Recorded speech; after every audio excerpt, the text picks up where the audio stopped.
right. We got some polar raspberry lime tonight. It's going to be a good one. It's going to be chill. I'll wait for some folks to get in here so that I can open up the track and do some work in plain sight. Hoping to go for hello, good morning. Good morning. I am working on the tune that is going to end up crossing the ocean temporarily, and then come back. Yeah, well, I'm gonna put a string section. I'm gonna put a whole string section on. It's fine. It's no big deal. I'm just gonna throw a whole string section up in there. Yeah, I actually onboarded a third person to that track because so it's me. I'm on all the tracks. It is my very close friend from school, from undergrad, music undergrad. Somebody who lives in Japan, and then my cousin Jay. I know him as Jay, but his name is Rich, and he is a fantastic guitar player. Like, just chef's kiss, unbelievable guitarist. His legato is crazy. I'm giving him the solo, the guitar solo. So like I posted this video of me like looking for melodies on I think I posted on Twitter only. And it was really just me like kind of messing around looking for vocal melodies, but I'm definitely not playing that guitar solo, because that guitar solo, we want it to cook hard, we got to give it to my cousin. He's an amazing player. Yeah, he's great. I'm so excited. He came down. We went to dinner the other night, my wife and myself and his wife, and we all went to dinner. They're a little bit older than we are, even though he's like my first cousin. So it's my eldest aunt's son, and I think he's like, I want to say he's in his 50s. I can't guarantee that that's correct, but I'm in my early 30s, so that would track. And yeah, I mean, he's been playing a lot longer than I have, and he's got all the right stuff for that solo. But he came downstairs, saw my studio for the first time. He dropped off. You can see him in the back. There's like I'm like touching them right now, even though I'm not touching them. My finger is like hovering over them. He had some extra studio diffusers that he donated to the school, and it was just like such a nice thing. And then we all went out to dinner. But I was showing him the piece that I've been working on and telling him about the total project, and he was just like, "And you do all of this like by yourself down here?" And I said, "Yeah, well, I mean, the purpose of this project is to do it in live streams, and have a video log of a majority of the composition process." And he was just like, "That's pretty cool." And then he mentioned something about the tone being really good. He's like, "That's really good tone, dude. That's like really good." And when you hear that from anybody, that's a good sign. But hearing it from my cousin, who's great player, great musician, great sound dude, it just felt good to get that what's the word I'm looking for? Just felt good to get that, like, that small amount of praise. It's not something that I ever look for. I don't like, I know that like this project is, if it means something to me, then it's going to mean something to, the people that listen to it, even if it's just like, I don't like it. It's like, well, I mean, not for everybody, but if it kind of summons out good vibes from people that don't know a whole lot about it, then, it's good. I'm excited for things as they start to materialize. All right. let's get into it. So what I've done is to save myself some time, not even really to save myself some time, but just to save some like extra work. I set myself up some basses and some cellos and some violins. So here's typically what I do. I will I'll do like basses, like the ensemble of basses. Typically I'll go up on the basses, down, increase the ambience to maybe -10 dB, the reverb to 15. That's usually what I do. And then I do the same thing on cellos, decrease to +5, -5. So plus 0.5 dB, plus 0.5 decibels on the low end for the cellos and the basses, and then negative 0.5 decibels on the high end on the cellos. And then I usually increase the ambience to negative 10 decibels and then the reverb to negative 15 decibels. This is an increase across the board, except for the high end, the high frequencies, because typically what I find with strings is that, I mean, high frequency in general is just like I don't like the sound of hearing the bow drag. I like the softness of the strings when you hear them. So, like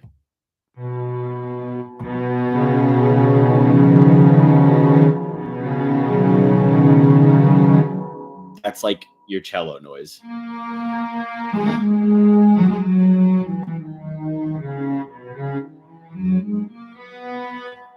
Like it just sounds more refined, and it's hardly um like such a major change. You're boosting the lows and you're like by a very small amount, and then you're mirroring that boost with a decrease in the highs. Do people like that? I don't know. It's like a personal thing. It's part of my secret sauce. I also really like some people don't really care about like symmetry and moving things symmetrically. Like if you're boosting this one thing, then you should also be looking at this other thing and either boosting it parallel, meaning you are boosting it the same amount, or decreasing it the same amount. Sometimes I like to, if I'm decreasing the highs by, in this case, 0.5 decibels, I'm increasing the low frequencies by um, by 0.5. And I find that's just like, it just works for me. It just, that sort of thing, at least that as a starting point. This is my brother. What is he saying? My brother's telling me to check out this science fiction movie that's just like Garbo, apparently. All right, let's also go in. Let's go in here just so that people aren't missing.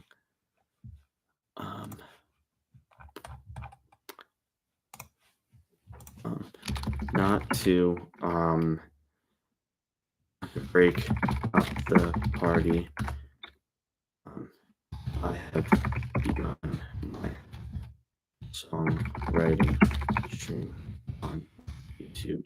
If this one is ending, no need to abandon this. I see ya, I see ya. Off. Okay. streaming now, just so that people don't feel like, I didn't give them fair warning. Because sometimes I'll do it on. Um, oh yeah. So see, here's the other thing about symmetry. When listening to music, this is like very minimal stuff. I also really enjoy movement in like bass five. So like, let's say we're looking to drop something in terms of volume. I'm going to drop it by half. So if we're at zero point 0 and I'm listening to it, I'm going to drop it to negative zero point 0.5. And that's going to be where I start. If everything starts at 0 and I'm mixing everything. So it's like, you know, if it ends up only needing negative zero point 0.3, then I'll know that in the mix as that. God, fucking this thing. I'll know. I will know that. It's like gonna do it. Is it doing it? I'm giving the thumbs up. There it is. I hate it.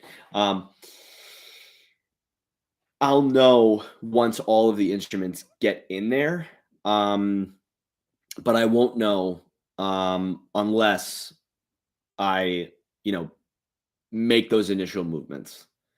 Making those initial movements first um, allows for me to stage everything in a way that I guess one might consider um, to be rigid. Like, oh yeah, like all of these things are all of these should be independent from each other. They shouldn't be on a grid. You shouldn't be treating these things like, listen, everybody has a system and everyone has a method. I find that if everything is as close to base five as possible, meaning you're moving in units of five, um, whether that's zero point 0.5 or 0.5, then you will have a better idea of where things need to go when you are going through the nudging process, which is just like the finalization of mixing in the pre-master, because then you can, like, hey, it's right there, but it could be just a little bit louder. Okay, so move it up 0.2, and then you'll be good. So that's typically what I like to do, just to give you guys an idea of what's going on. So now I want to hear the song briefly. I did do a no where it was like I knew if I didn't do it, I was gonna forget about it. I increased. You know what I'm gonna do too? I'm gonna do that, and I'm gonna move this shit in front, like right here. That way you can see it, but it's not like oh, it's in the video. It's because it's definitely not in the video. It'll be annoying for me because I'll have to be looking around it, but it should be a better sound overall. All right, so it might also be cool to get like a boom mic, but like I'm not gonna do that because then I'll look like a professional YouTuber, and that's annoying as shit. What I did is for these big moments in the song, I did a hard pan split.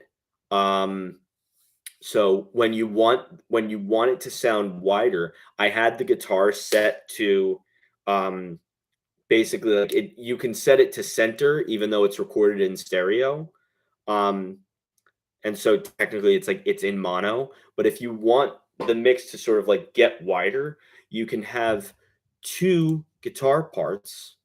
They're identical. If you want it to be more authentic, you can record the same exact guitar part, um and just like have one guitar hard pan left, one guitar hard pan right.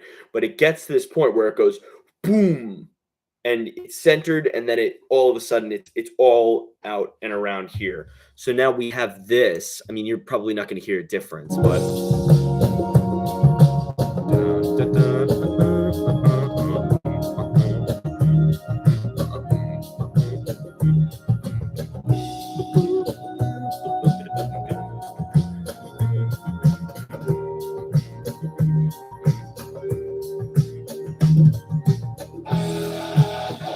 now the guitars are panned.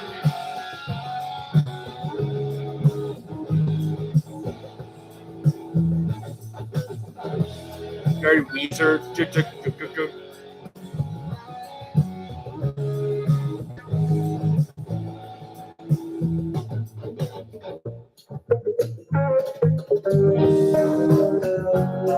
I also did a remixing of some instruments. Like this was just open, right? And I was like, all right, I'm just gonna do some nudging. I know I'm not supposed to do that because that's not doing the stuff in plain sight. However, that's like it's such a boring part of the process. The pre-mastering and like that mixing phase is just like you're listening to stuff over and over again. It doesn't sound like anything me going back over and over again for you guys. It's not actual composition.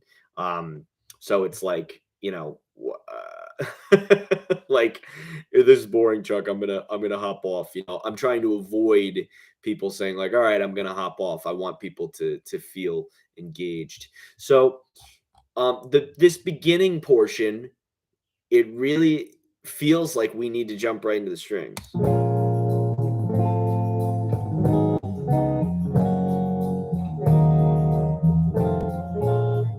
And then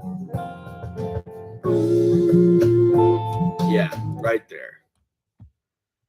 Right there.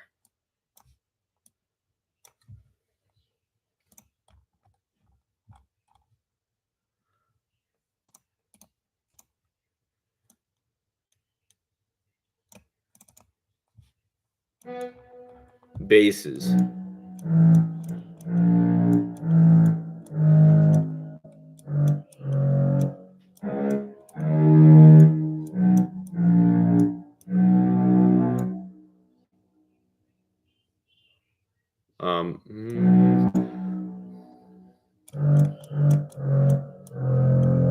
Okay, so we've got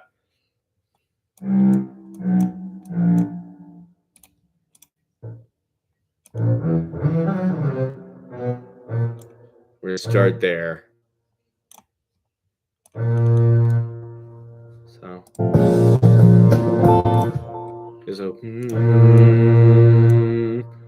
we're gonna do some counterpoint.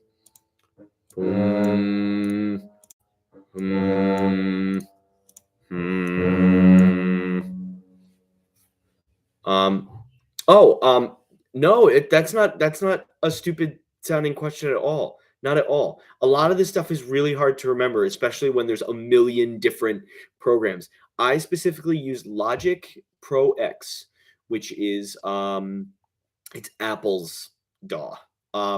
It's like the good version of GarageBand. All of my stuff for Hilux 2, like the Hilux 2 OST, I produced in GarageBand, but GarageBand Mobile, so on my phone. Then all the stuff that I did for Flipside, which hasn't come out yet, but is going to, was also part of what we were referring to as the iPhone era of my career. And then after that, I ported myself over to GarageBand on a Mac Mini, and then after Mac Mini, yo, what's up, Lucille? After the GarageBand Mac Mini era was like very, very short. Like I did a couple of projects on it. I immediately moved to Logic, like immediately. Not a stupid question at all. Yeah. What is up? What is up, Flipside V Sears?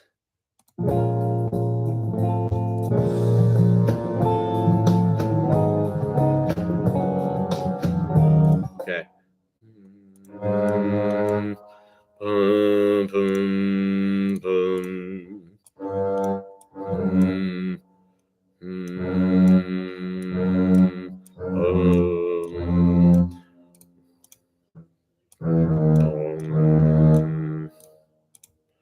That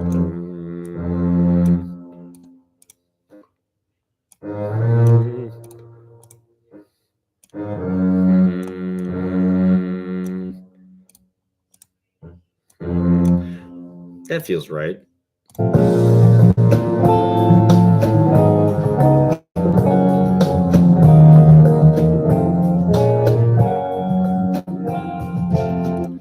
I don't like that.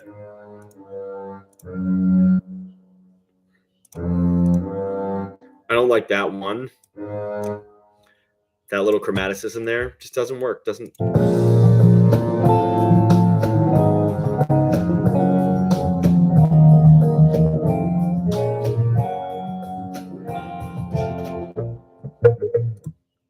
Okay. All right.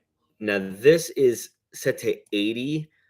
I want this to be delicate, so I'm going to start with the bass at 60 velocity. That means that we're at about halfway, because velocity for whatever reason is set to be at maximum 127. So 60 somewhere in the middle, 60 65, that is center. We're just left of center on our scrolly bit. So we've got this. We're gonna do. We're basically mimicking the bass here.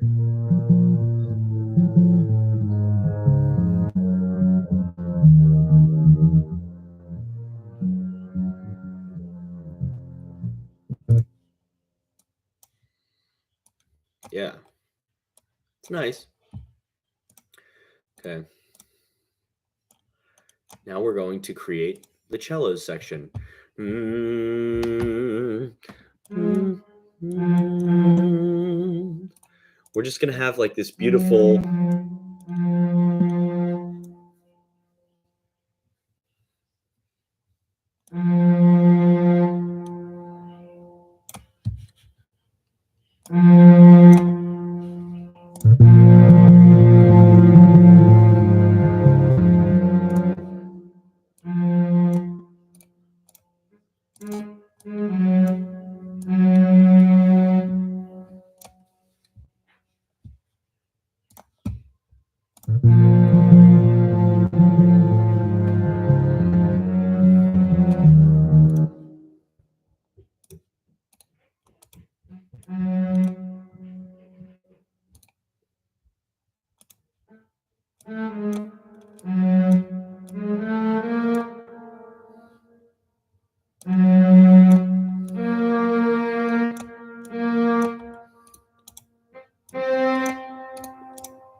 Yeah, it's feeling good. Feeling good.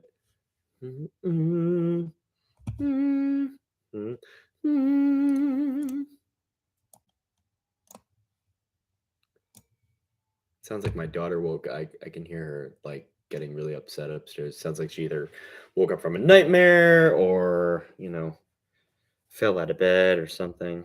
Let's see. Let's get an update about why she's freaking out.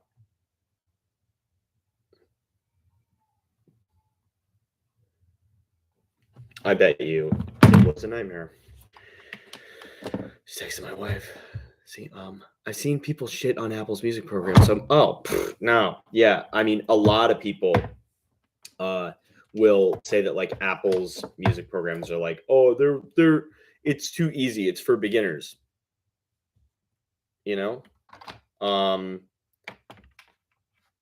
It's not. It doesn't matter if it's easier, if it's hard. Okay, like, wouldn't you rather have something be easier? Easier to use. So we've.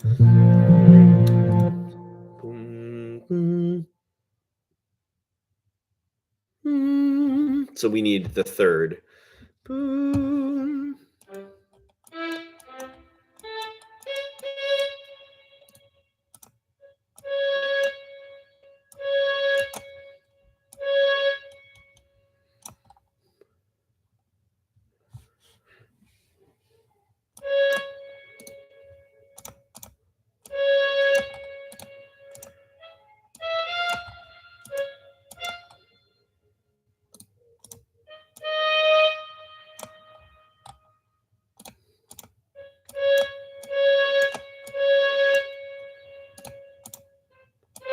So we get this.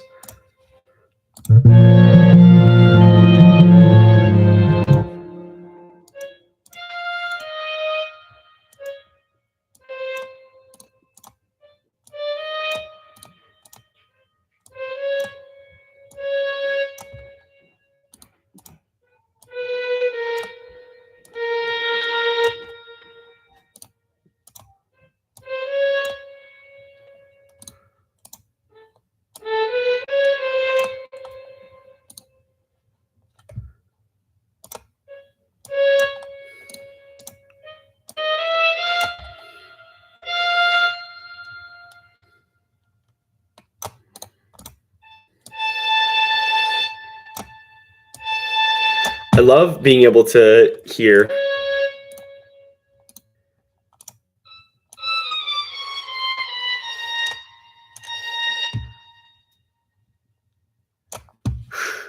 so like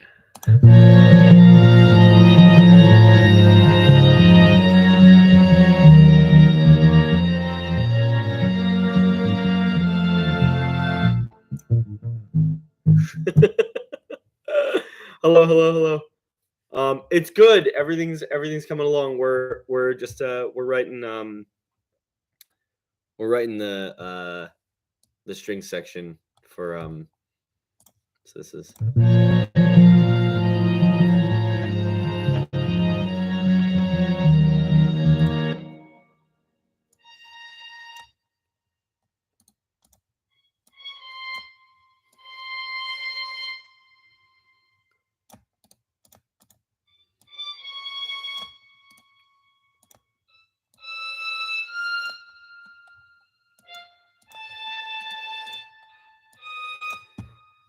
maybe that.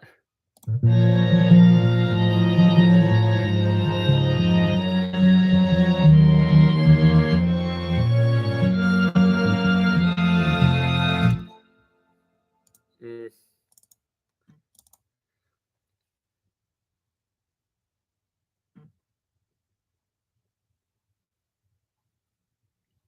Oh, my wife is just updating me that my daughter was having like a my daughter was probably having like a night terror. That's fine. It's quite normal. It's quite normal for a child.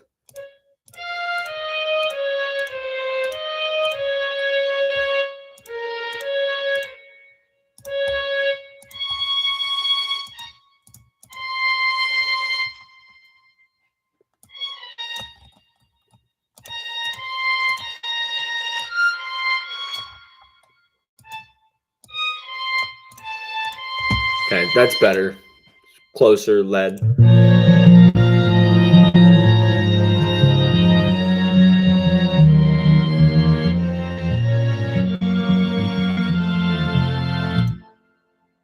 That's nice.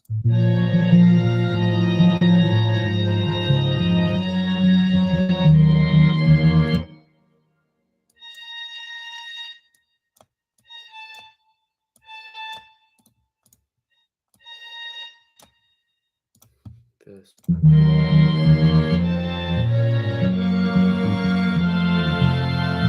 Yeah. Yeah, okay. All right. I don't hate it. So the problem that we have here too is that now we have to base 5. Let's do we'll start with 5 0 0.5 for the basses, 0.0 for the cellos, and negative 0.5 for the romance strings.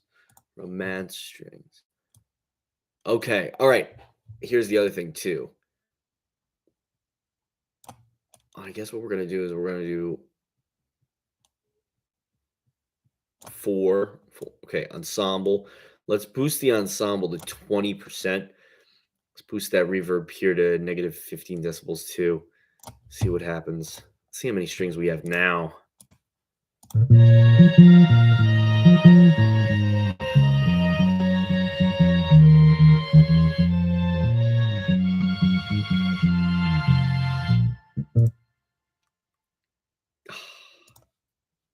You love to hear it.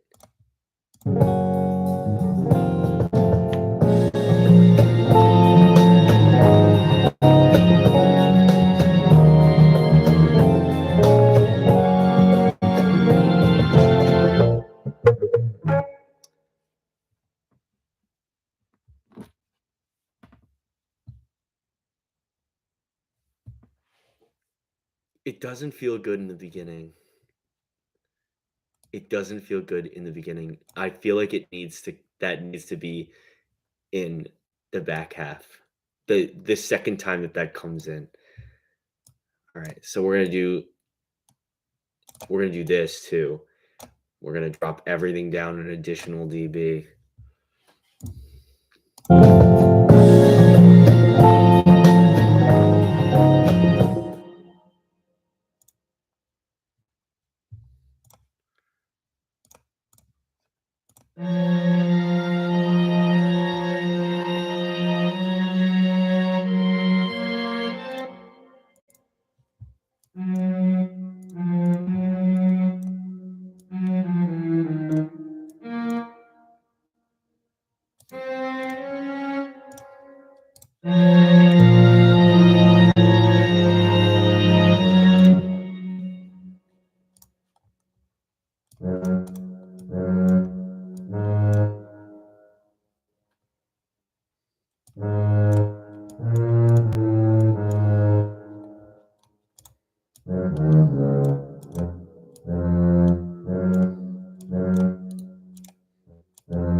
All right. Okay.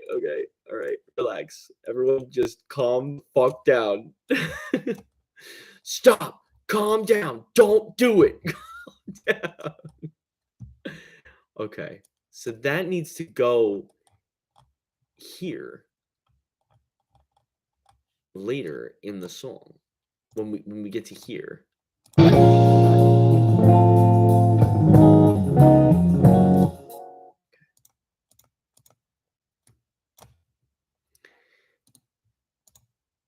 Ooh. Okay, yeah. Okay, I got it. All right. And then this shit needs to actually be like nerfed the fuck down.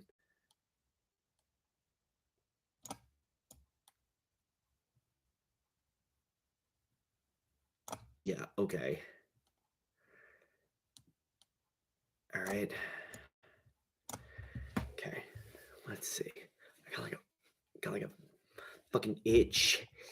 Got an itch in my armpit. Okay, so let's it's there now. So we don't need to worry so much about that. Okay, so okay.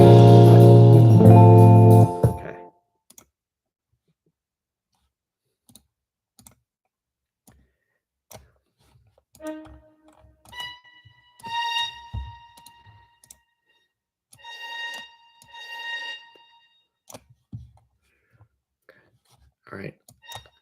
And let's just make this so fucking quiet. So we've got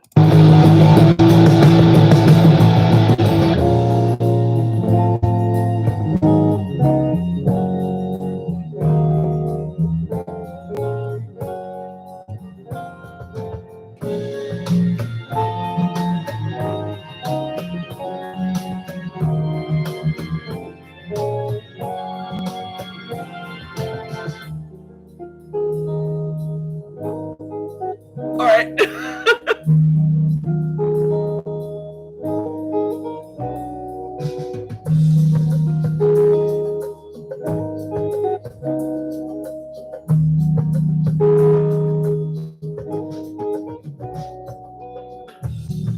You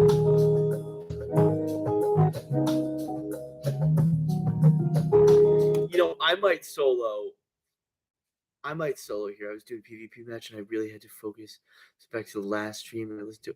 Oh, nice. That's great. I'm so glad that the music helped you kick some serious ass. That's good. That's real good. That's good. That's good. That's real good. Okay. Also, this fucking guitar part, the classic tweed, the clean, it's a little bright. Just a little bit. So I'm gonna nerf it slightly just to see what it sounds like now. It's better.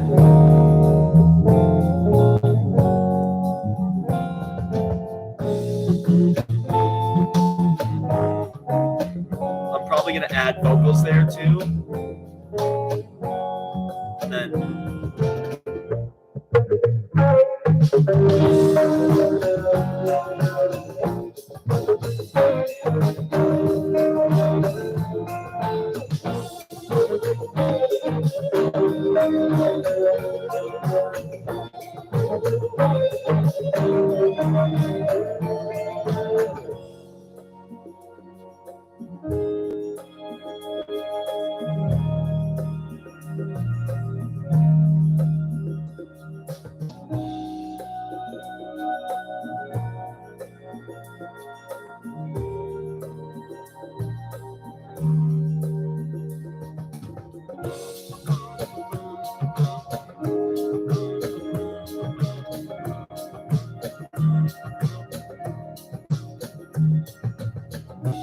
yeah, the stank face. It's the best compliment that any musician can give to another musician. It's just.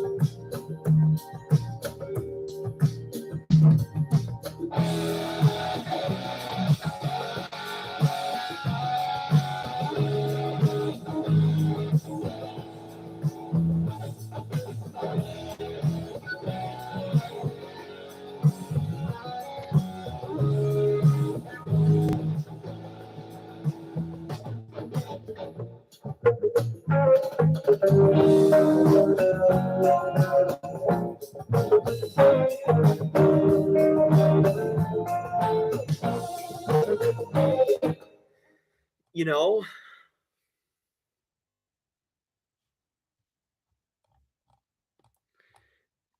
it's so funny, but like I really think that the only section that's gonna need it is this section, the second chorus. Like, you know what? I'm gonna build it first. I do this shit all the time. I'm gonna build the whole thing, and then I'm gonna copy and paste it on the prior chorus, the first chorus, and I'm gonna take out the high end. That's what I did for all the choruses that had string parts on Absent Moon, and it worked so fucking nicely. So I think that's what I'm gonna do, because like it makes sense. It's like you're not giving them the whole business. You're not giving them everything right off the bat. All right, let's make it make sense.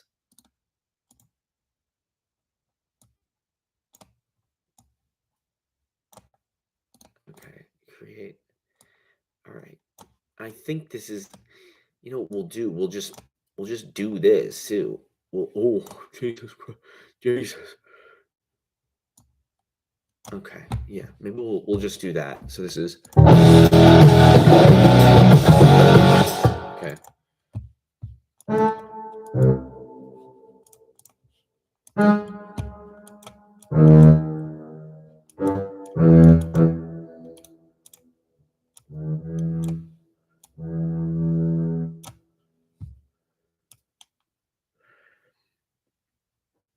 Let's do 80.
probably the longest.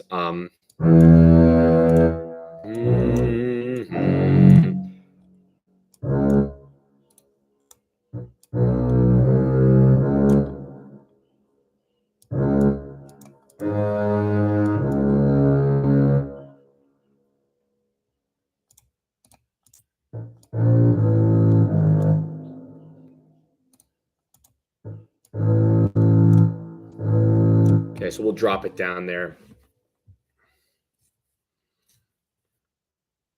Oh yeah, Peebs, dude. Lightweight, man. Or woman, person. Lightweight.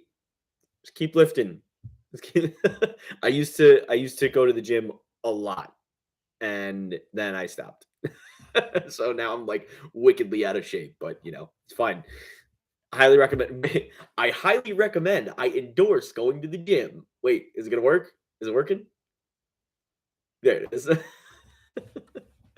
So silly. So now let's hear how it sounds.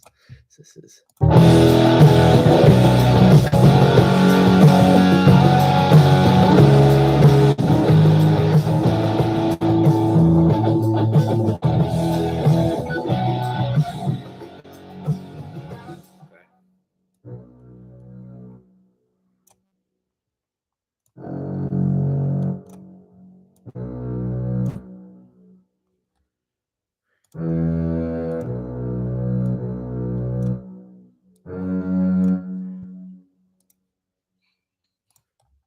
See if I can get this lined up with the bass part.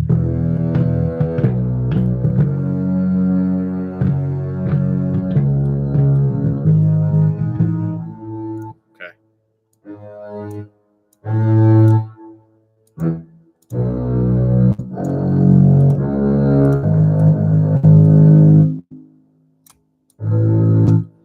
Okay. Now the real question is, should we do?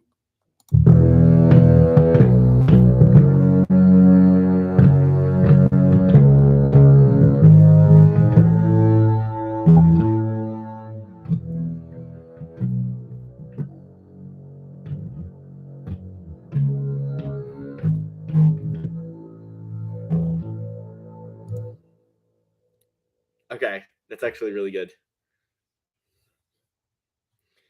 All right. Then we're gonna paste this. What the hell? Oh my god! What the fuck is happening?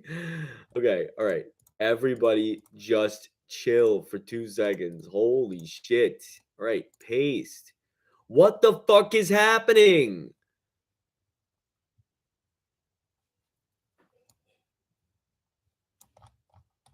Oh, I see. I'm mega dumb.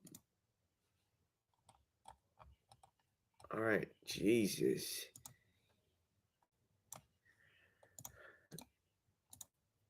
Okay. This next section is a little bit more legato.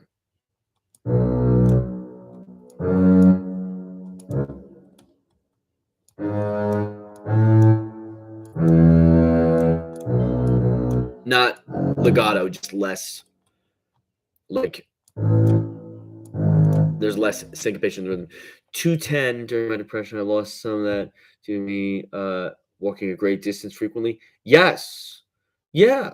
Yeah. Just walk it out. Like so at my best, and I mean, listen, like, after becoming a dad and, like your body just changes because parenthood fucks with your hormones quite a bit on both ends. My wife's, you know, my wife and I are like different people now. But I mean, it's normal. It's a normal thing to go through. Yeah, I was 175 and I was putting up like I was putting up an okay amount of weight. I felt good. And then, like I think now I'm like 190, like I've got like, a little extra weight here and there, but like it's not anything that I'm like, whoa, like, I need to chill. I'm a lot healthier now than I have ever been in my life. So, I got rid of a few things. So, like, I don't drink. I haven't had a sip of alcohol in like a year and a half. And it's not that I was drinking a whole lot. I just, like, retired from it. I was barely drinking. So it was like, okay, I can cut this out. Um, and no nicotine consumption and no, you know, I barely smoke the jazz cabbage. I don't really do that a whole lot. Um, it's legalized here now, so it's like if anyone's just like, "Oh my god, Chuck Salamone's," it's like it's a legal substance. I'm allowed to do it because it's legal, and you know, no one should fault you for consuming a substance that is legal. Yeah, no, dad bod. Yeah, they call it that, but it's like it's just me. It's just my baddie. All right, let's see what the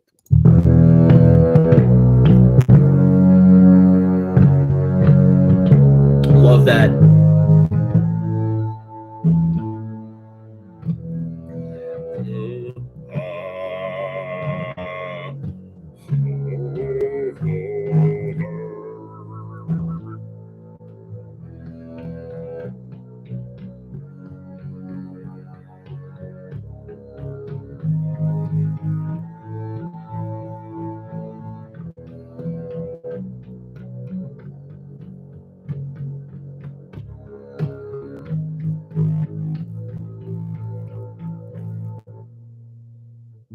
Yeah,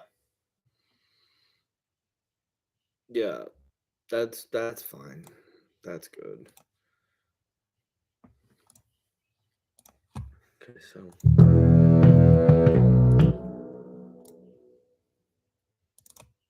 mm,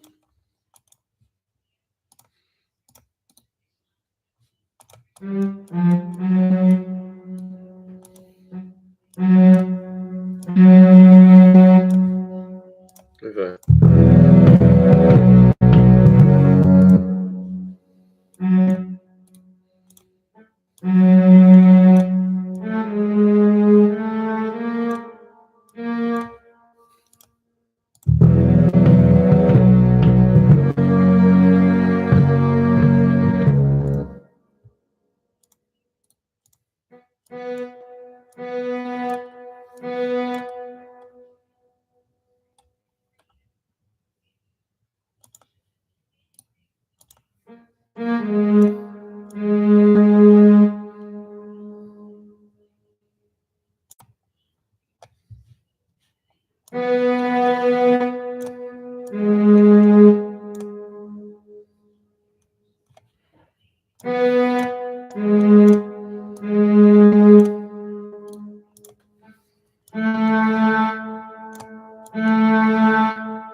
Look at this.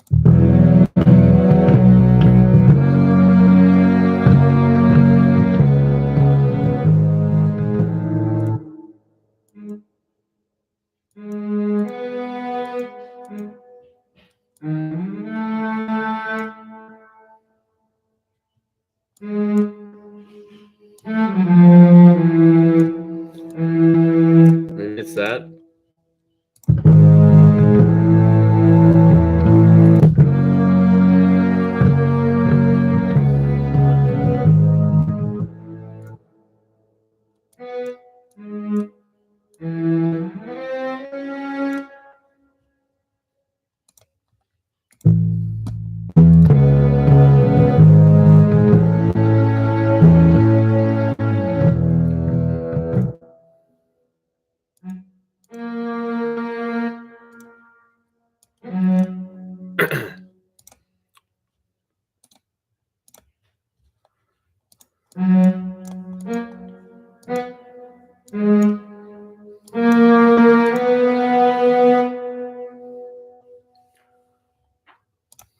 do the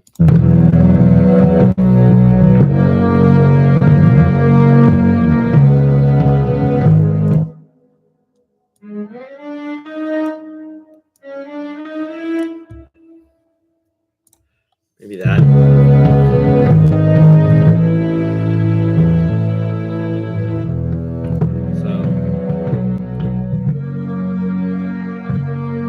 Yeah, dude, I like body image is fucking crazy. Like, no joke. Like it's like the worst thing ever. Like for everybody. And I can't stress that enough. Like it is like the people that like are predatory, like, Instagram like ripped influencers, like fuck that. That shit is so bad. Like I cannot stress that enough. That shit is so bad. Like I get it. I understand a healthy public is fine, but the way that the algorithm works, it makes you feel like as soon as you see one of those things and look at it for a second, the algorithm starts to just pump that shit out of you, and now you're made to feel like you're lesser, and like everybody's body type is different, and yet you're being bombarded by like fucking hundreds, if not thousands, of videos of these jacked like Adonis dudes and these fucking completely ripped like women that are just just really physically fit people, and it's like no good for mental health. Like it's just not good at all. And like I've had to remind myself, like, yeah, you know what, it's fine. I'm not gonna have a body like that. I make music for a living. I'm not gonna have a body like that. I have to do this so that when my body is no longer usable, this will survive that. Like this music will go beyond my body. That's it. So you either enjoy having a fucking absolutely stacked vessel while you have it, and then it eventually fails, which is fine. It's okay. Happens to the best of us. Or you maintain a healthy lifestyle and you do this. Like, and for people that say, why not do both? As you get older, when you get to be my age, it's like energy is so finite. And so, like, if I need to have enough energy to do this and make this music in this way, I can't be fucking getting shredded and working out constantly. Like, I can't do it. So, yeah, for anybody that's like, struggling with body image issues, I feel, I feel that. It's not, yeah, it's like, it's really like I have to look at myself in the mirror every day and say, like, healthy looks different every year. Healthy looks different every single fucking year. I'm not going to look in the mirror and be like, man, why can't I be one of these jacked 23-year-olds? Because you're 33 and you have a fucking child. That's why. You're not them. You don't have the same genetics as them. And no amount of, yeah, buy my program and eat this chicken and this rice is going to fucking fix that. It's just not. It's not going to. Like, not everyone can just get on the same fucking hormone output. It's not possible. And healthy looks different every single year. It looks completely different. I used to be able to fucking like do a couple of reps and be ripped. Like wow, dude, I can see all of my muscles. I'm feeling really good. Now I can't do shit because the older you get, your testosterone output changes if you're biologically male.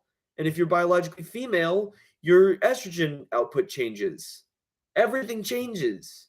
And it's okay. It's okay to change. What is not okay is stagnation, not having, a lifestyle that allows, like cardio, like go for a fucking walk. You'll feel better if you go for a walk. If you can throw in some minor weightlifting, that's fine. Calisthenics, great. Flexibility, yoga, great.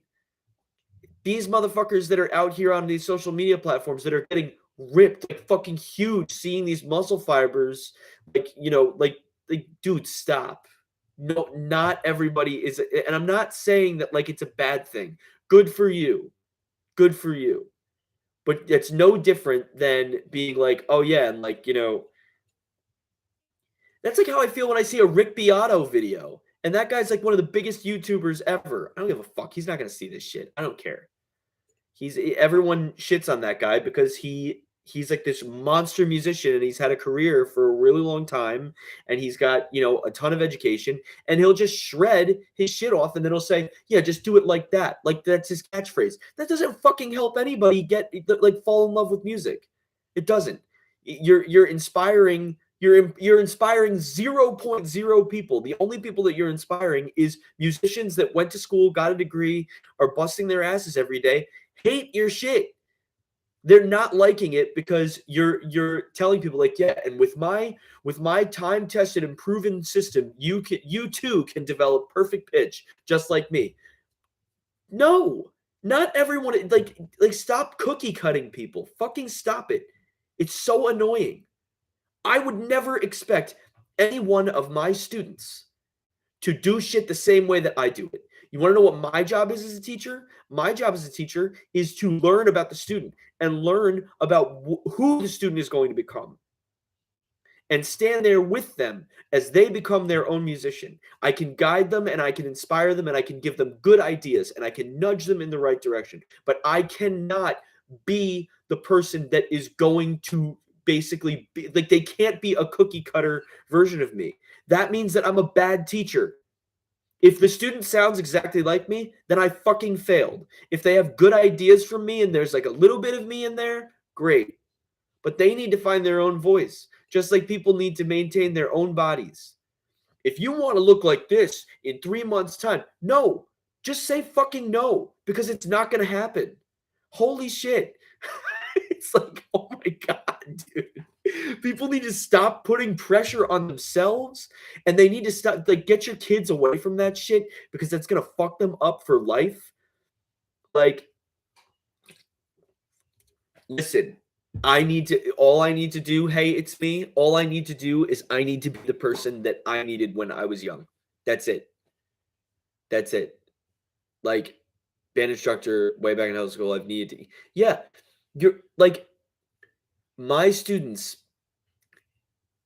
I like to show them how I do things, and then I followed it. Am I like blurred out? Hold on, wait, let's fix it.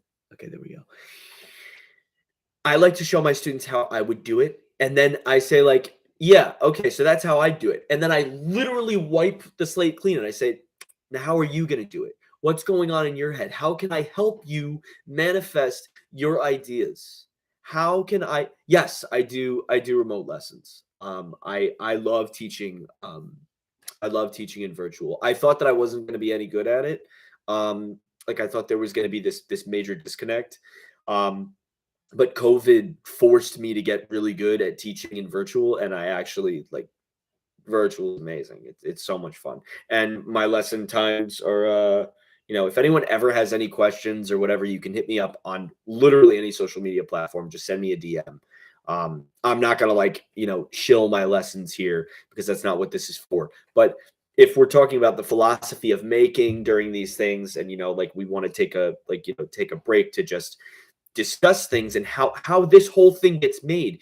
I mean, I'm not standing in my own way here while I'm writing these string parts. Like I'm not doing that. And I think that's the number one thing that I have to remind my students is like when you are constantly being fed this idea that what you're making is not good, and if you want to be better, if you want to be a virtuoso, if you want to be an Adonis, if you want to be somebody else other than who you are, then you need to do it this way. And it's like, well, no, you're not like teaching them how to be themselves. You're teaching them a system that worked for you. Like you have to preface this with this worked for me.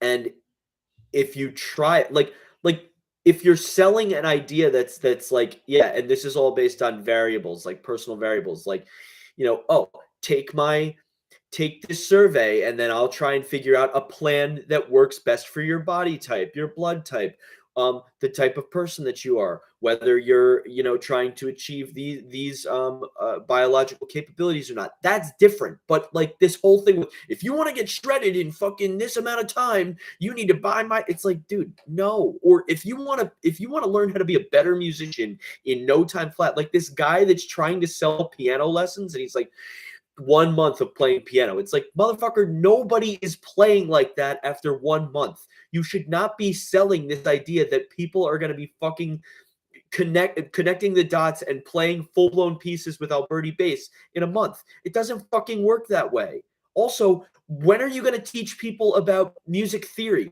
Well, that's not really all that important because these people are just learning how to impress their friends. It's fucking meaningless.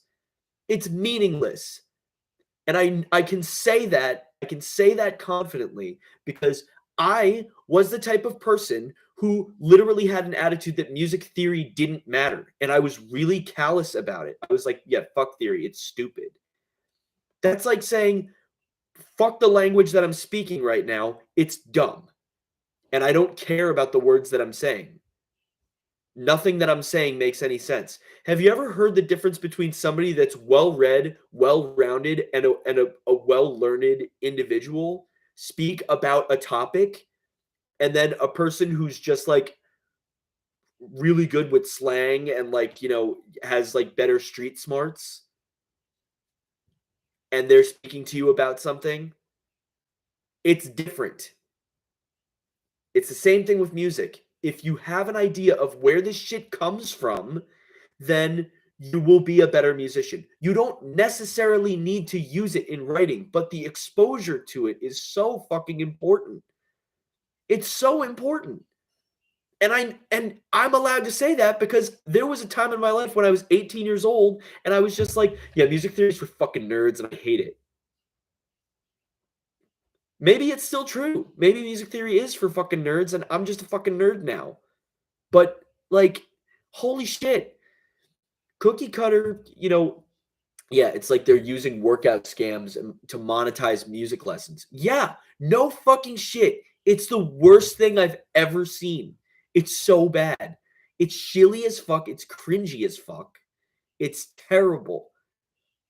I see this shit all the time because what they're trying to do is they're trying to say like, oh, this guy's a music professional and he has the words music education in his profile. So we're gonna pump this stuff into his brain to make him feel like he needs to know who his competitors are. You want to know something else about life? As soon as you abandon competitiveness, the concept that we need to be competing with each other to be better than each other, the better off you will be. I don't compete with fucking anybody. I don't care. Everyone's like, oh, dude, like, yo, your music is kind of like this guy. I'm like, oh, cool. That's a really neat coincidence. I've never heard of this person in my life. I'm not competing with them. I'm writing music from me. I'm not writing music to be the best independent indie video game fucking, composer. If that happens, great. How did I do it? How can I share that with people? How can I teach people about the experiences that I had leading up to that point? Do you recommend any resources for learning music theory? Yeah, okay. So the books that I had in school were really good. Like there was this one book that was like a fundamentals of musicianship book that just started you out like you know really, really like the most basic level of musicianship. Like you're reading like the very first dots on a page. I can't remember the name of that book.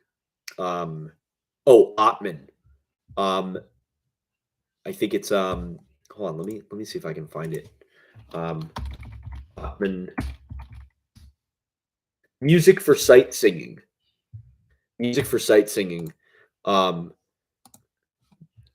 Ninth edition. Okay. Music for Sight Singing. Ottman. That was one book that I used. And then and Carruthers Hall. Studying rhythm. Okay. Studying rhythm. And Carruthers Hall. That's another book. It just teaches you how to read rhythms like super, super, super. Uh, it just offers like from the very, very basics to like maximum level. Like this is super weird. Why am I reading it like this? There is another book. If you're like, this is all like kind of understanding like reading music, like that type of application. But then if you wanted to study music theory, there are a couple people that just like talk about music theory. Those people are pretty cool. I would highly recommend. Everybody knows Adam Neely on YouTube. He's a fantastic music theorist. Um, he is a bassist for a band called Sungazer, and he's like a Berkeley graduate. But what he does is he's like a lot of people will call him like pretentious or whatever, and like I disagree. I think he's just speaking about it really passionately, and he comes off as intellectual, and it's because he's a very keen intellect for this stuff. There's another guy, 8-bit music theory, and that is a gentleman. I can never remember this guy's name. I just know the name of the channel, and he breaks down music theory in video game music. Now, the more you start to kind of pick up on these basics in music theory, the more you'll start to understand what is going on in the songs that you're listening to, right? So you'll take little bits and pieces of information and you'll start to hear them kind of like the first time you hear a word or you learn about a word, and you kind of start to hear it more in language because um, it's not so foreign and your brain doesn't just like gloss over it and guess. And when you learn something, you start to use it more in your vernacular, your personal vernacular. And music is no different in terms of a language that's speakable. This video, his videos, thumbnails, anti-clickbait. Yeah, of course.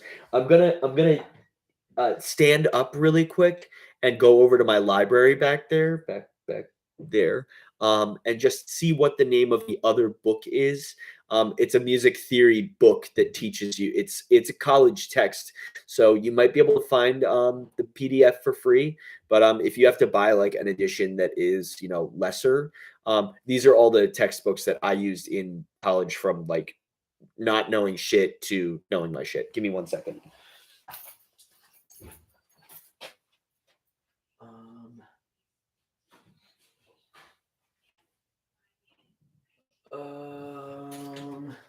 It's a blue book.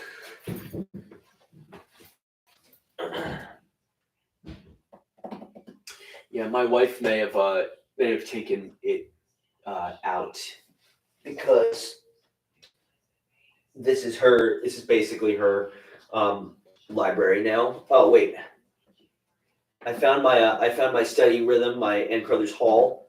That's cool, and I also found my Modus Novus, my Edlund.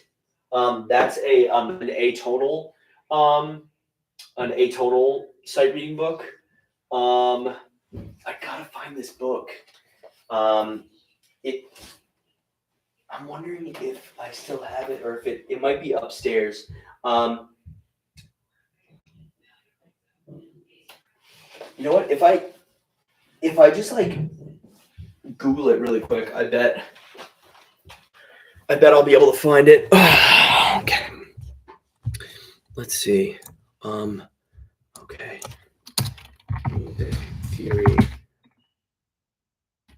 Music theory textbook. I bet if I just search that, I'd be able to find it.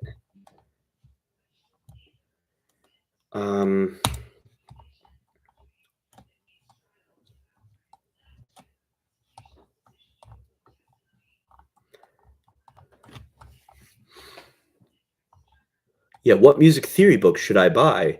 It's like, uh, uh, uh, um, music theory and composition.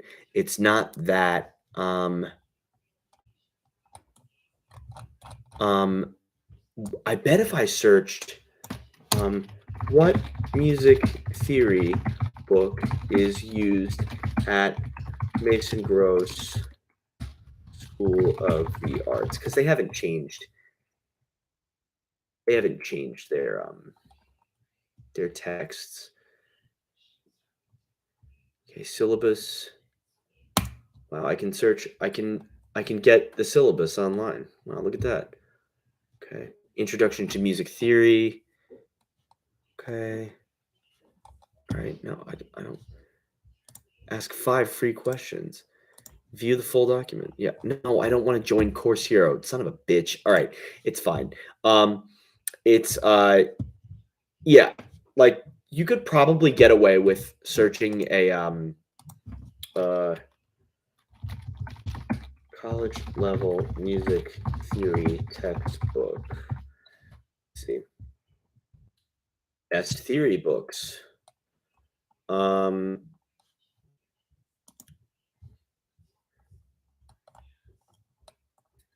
yeah, like I hate this how to read music in 30 days. Like get the fuck out of here. Like read music theory at what level? Like um yeah, I would just pick up like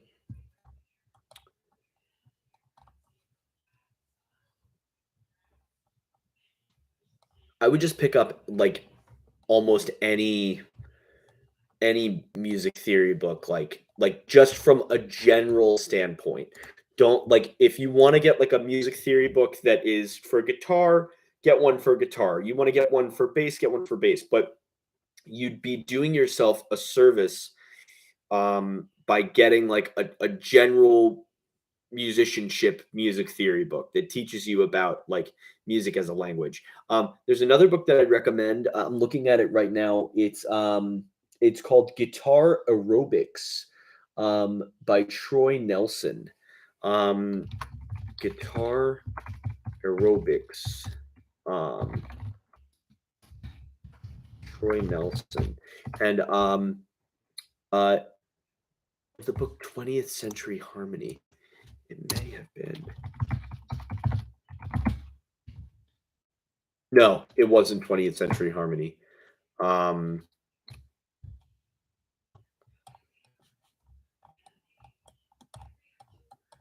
I feel like if I saw the title of the book, it would be oh, here it is.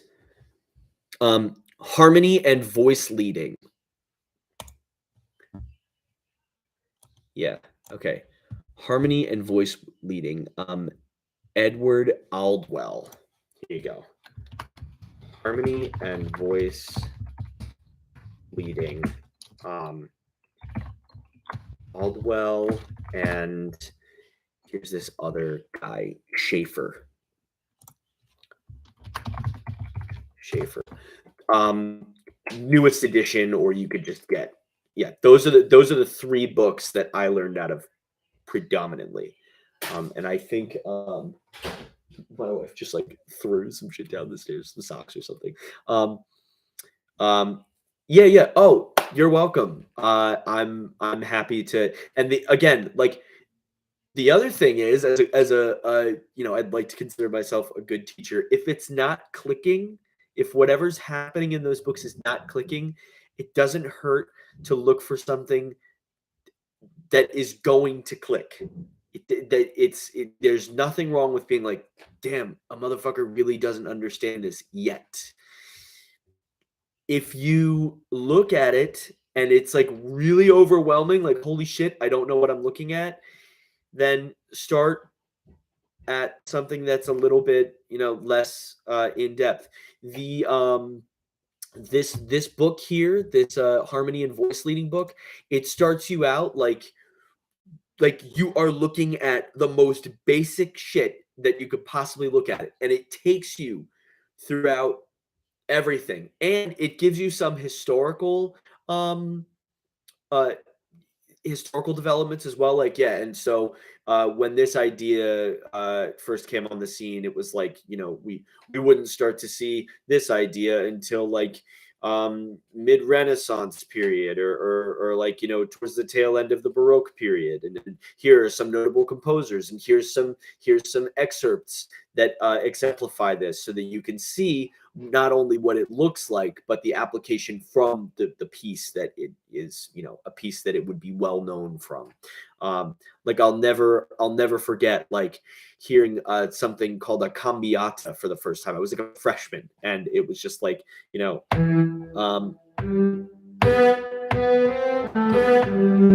that right there, this, that's a cambiata. And I was like, oh, it's like the Beauty and the Beast motive. And they were like, yeah, that's like a melodic application of what a cambiata is. And I was like, oh, cool. Moving on. There's always going to be something that helps you remember. And people that are like, oh yeah, like, don't learn music that way. Bro, everybody learns differently. Don't tell somebody that they can't learn something, you know, a certain way because it's not the way that you did it. If it's working for them, and it's clicking with the person, and they're understanding the concept and the application of what the musical thing is that they're trying to understand or trying to implement within their own musicianship, then it's working. It's working. They get it. If you understand the difference between major and minor, because major, quote unquote, sounds happy and minor, quote unquote, sounds sad, even though as you get further into, composition, you start to understand music as something that's deeply and emotionally more complex than just happy and sad. You can have a sad song that actually sounds really happy, or a happy song that is actually very sad. Yeah, seventh chords are just like, to me, it's like, oh yeah, seven chords. They used to sound really cool and jazzy, and now I'm like, oh yeah, like a seven chord is just like, it's an extension of like a triad, like, and if you have seven chords, like, you can implement the fabled third inversion, because we have root position 1-3-5, first inversion 3-5-1, second inversion 5-1-3. But if we have 1-3-5-7, you can do a third inversion where it's the 7, then the 1, the 3, and the 5. So you can do something like this. Instead of, you can, yeah, it's cool. It's like I don't know. Music theory is hip as fuck. I used to hate that shit. I'd have to wake up super early in the morning. I would be all like, disoriented and like, I'm 18 and stupid and I'm making terrible decisions with my life. Yeah, but like, things change and people change, and if you decide that you want to learn music theory because you want to have a better understanding of music, then great. If you don't want to learn music theory and you want to, kind of like keep yourself gleefully in the dark, that's fine too. But you will have a lot more fun as a musician if you just like expose yourself to music theory. You don't have to learn it. You don't have to be like this theory nerd, like, but it does make things more fun. It makes things I want to say better, but I don't want to be like, yeah, it's better. Like, by and large, it's better. It could be better. It could be worse. Blessings and curses and whatnot. All right, so we've got this thing right here. Longest fucking rant ever. Thanks, guys.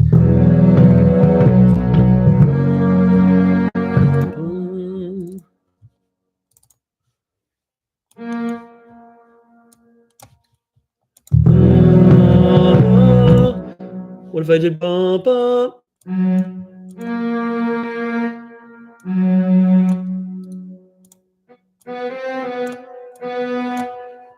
So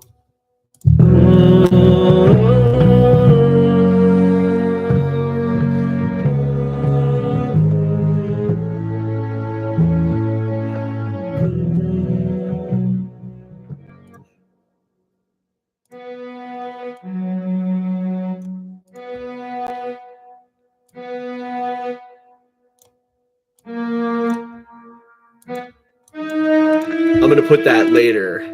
So you get that.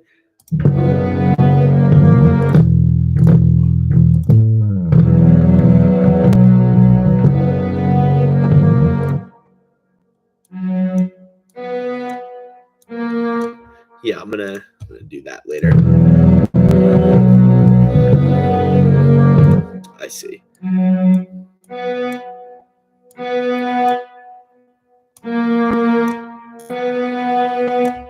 Fucking screwed the pooch there.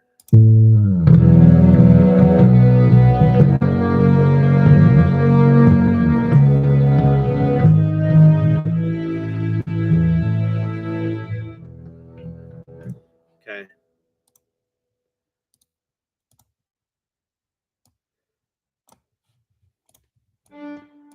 Okay, so we've got this.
So,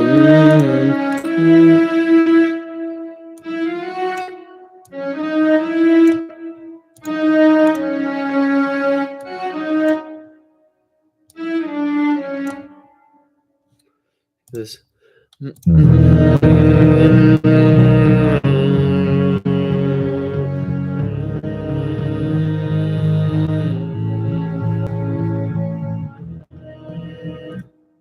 What if I just did?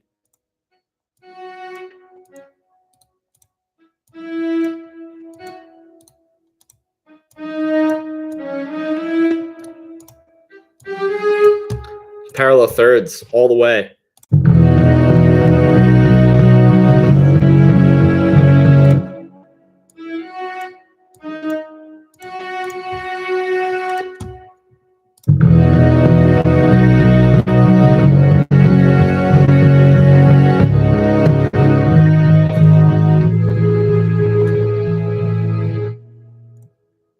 It's actually kind of sick.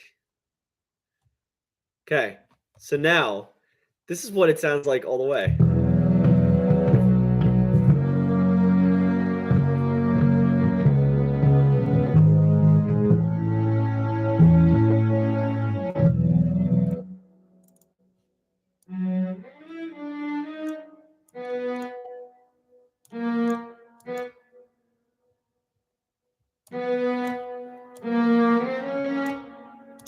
Maybe.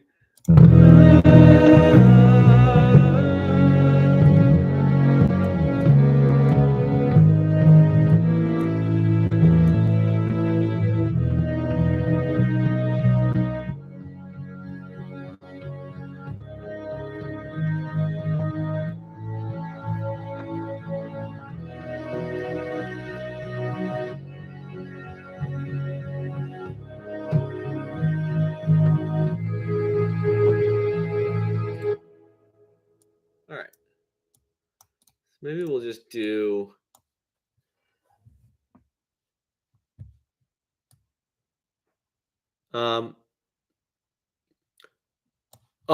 This motif right here. No. It probably just sounds really, really similar because I'm just like it's the same writer. Like I borrow from myself throughout my entire career. Because I think like having multiple calling cards is like the hallmark of like a composer that is comfortable with themselves. So like I talk a lot about how I was uh raised on a healthy diet of like uh Koji Kondo, Nobuo Uematsu, um, you know, most recently healthy, steady daily diet of Chihiro Fujioka, you know. If you know, you know. Yeah, fucking yo, this shit is gonna be like I'm fucking yeah. I'm fucking yeah, yeah. That lizard, that little baby lizard that's just like just laughing. Um yeah, let's see what's going on here. I think it's is it here? Is it 41? It's so fucking beefy. It's like guttural, dude. Okay, let's see what it sounds like there. Just a little bit.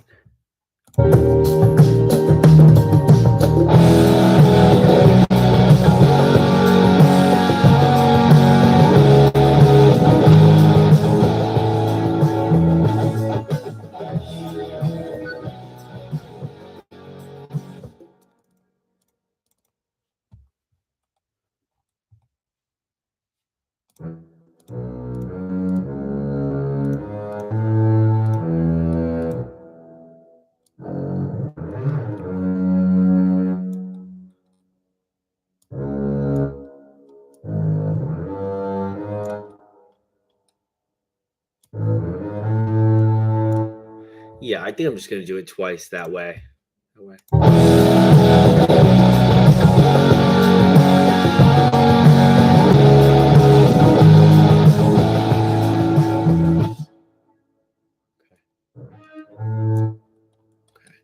We're also going to increase it. I'm like looking around it because my microphone's in front of me. Um, okay, let's just give ourselves let's give ourselves 90 here.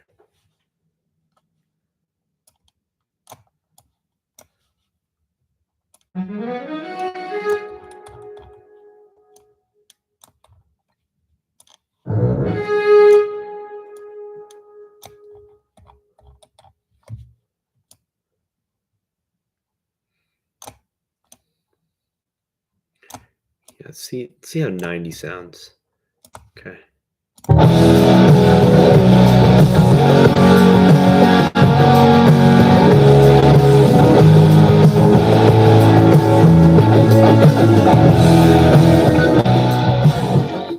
Okay.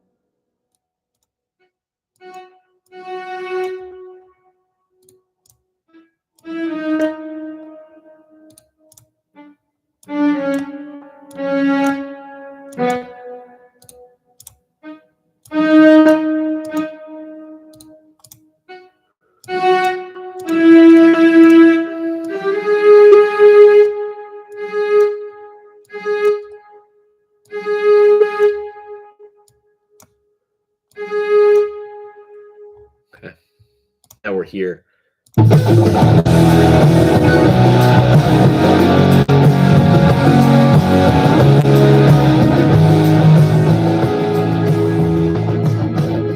Yeah. So like the what you're hearing um what you're hearing too is probably something similar to Champion of Ennui, like that chorus. Um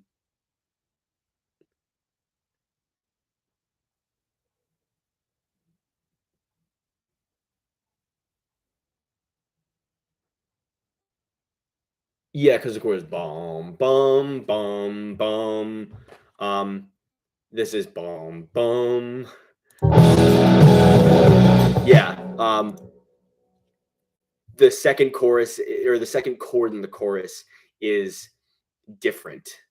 Um it's it's the one chord. Whereas boom mm, uh whereas the second chord in Champion of Ennui is a two chord. This is also a just a completely different uh Oh, the thumbs up, yeah. It's like, "Yeah, double thumbs up, cool. We're writing similar chord progressions. Yeah." Um, yeah, it's like the other thing too is that, like, the champion of ennui is, uh, I think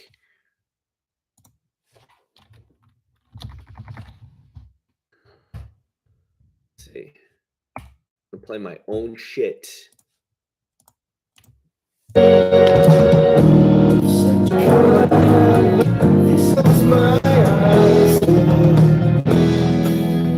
I'm trapped within this phase. I simply wish to close. So boom, boom, boom, boom,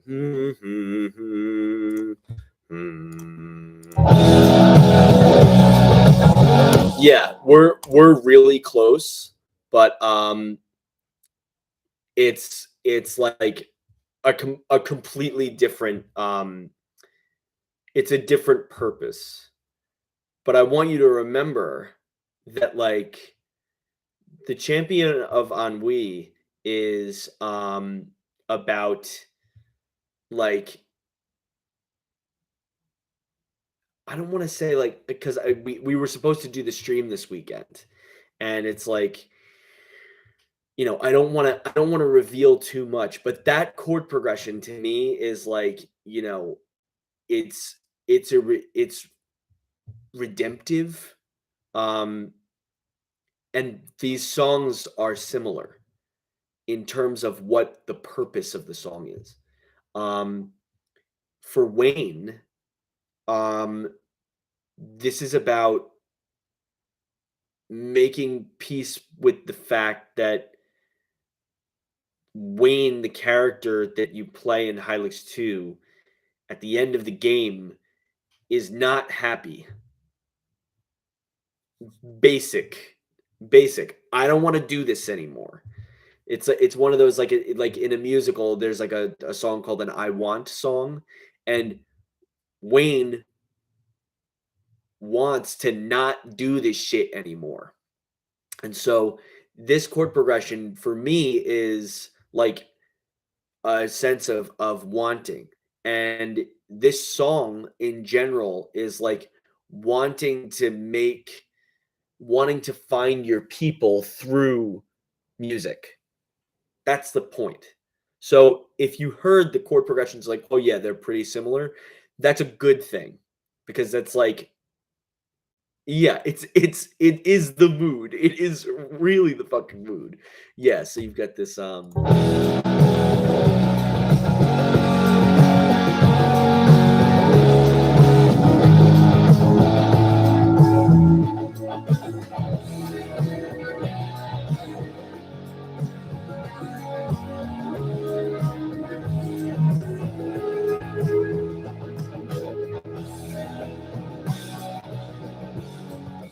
okay.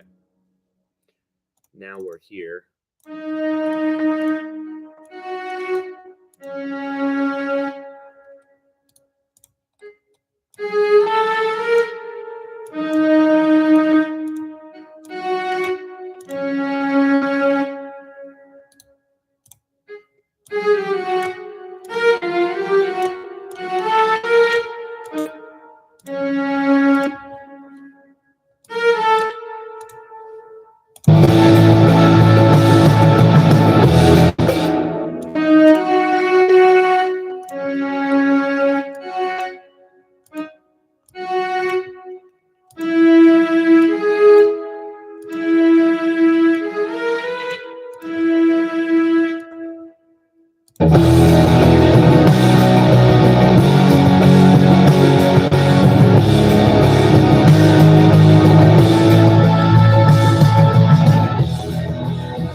Okay.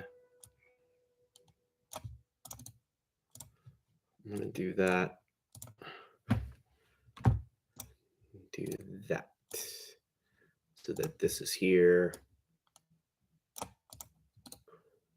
And do this. Do that. So this is.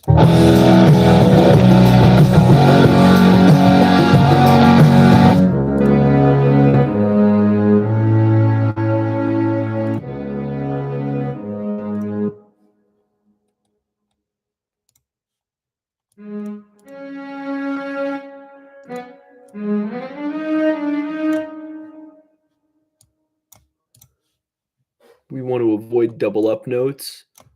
Okay, so we've got.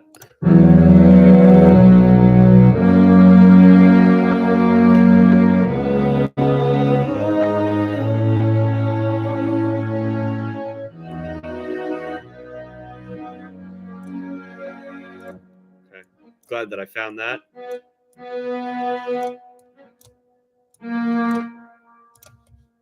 Parallel thirds. big no.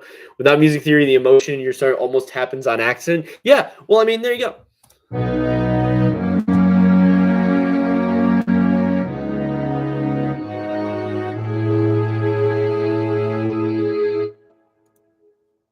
God, love the string noise here. Okay, so.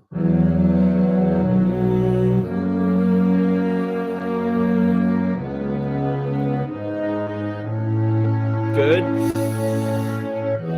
2, 3. Okay, gotta fix that in there.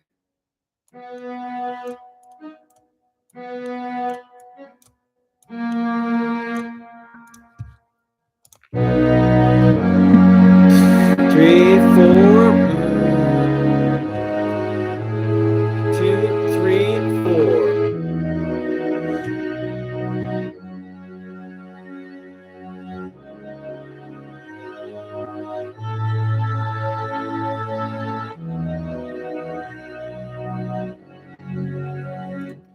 Okay, I feel like I can.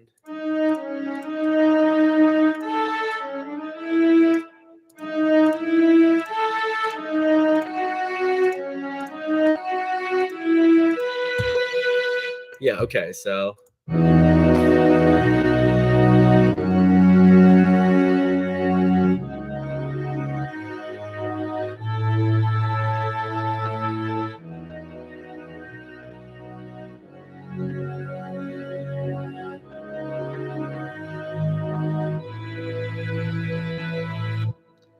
I like that. I like this.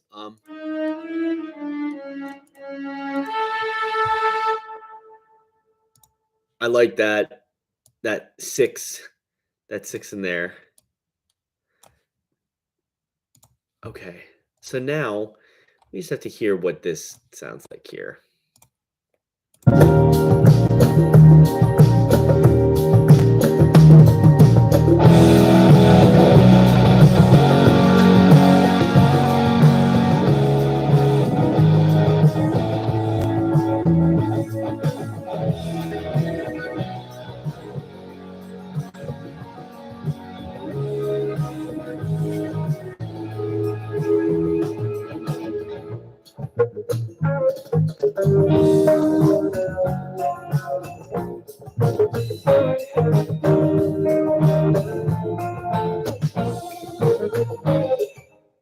Okay. All right.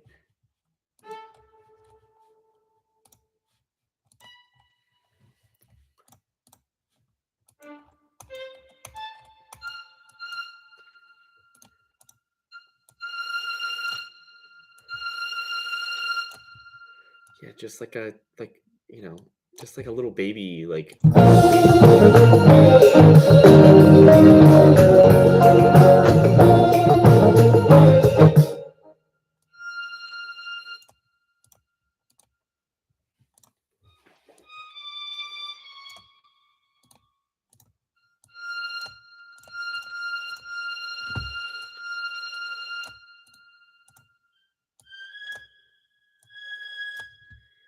Kind of have this like.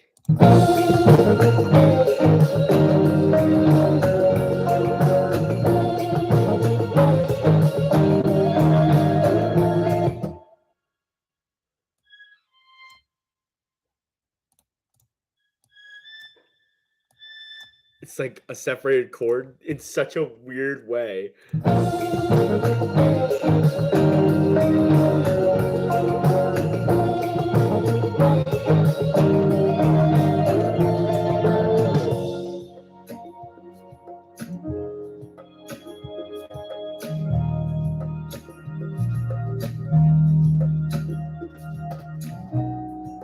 I can't put in too much too because like I gotta let my friend play piano on it.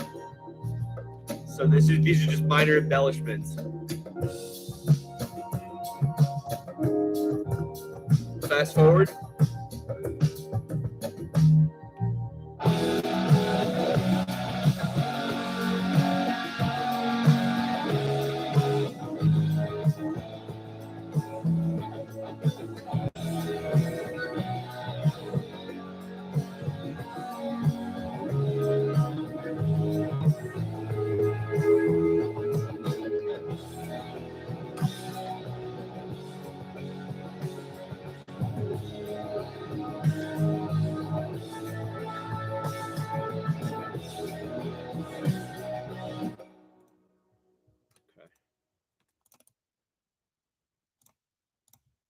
We're going to just paste that.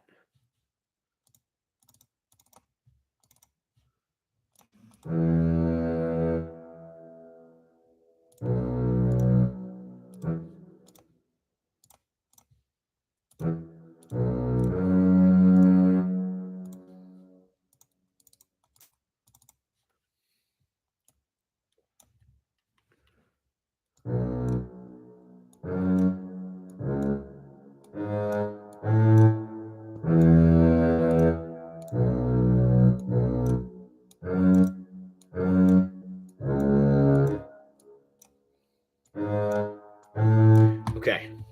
All right. So we fixed this. Okay. Now we're gonna voice lead into this. And then that's essentially like all we need. Like, you know, you don't need much more than that for this section because like I don't want to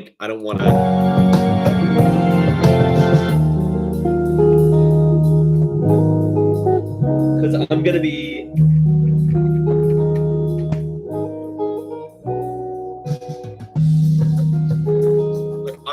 taking this solo.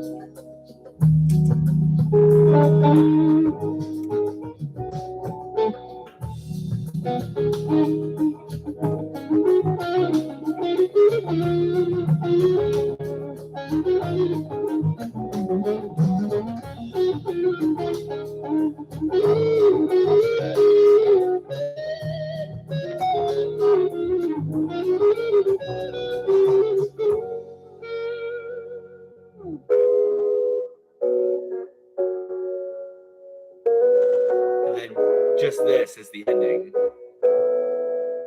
Yeah. So like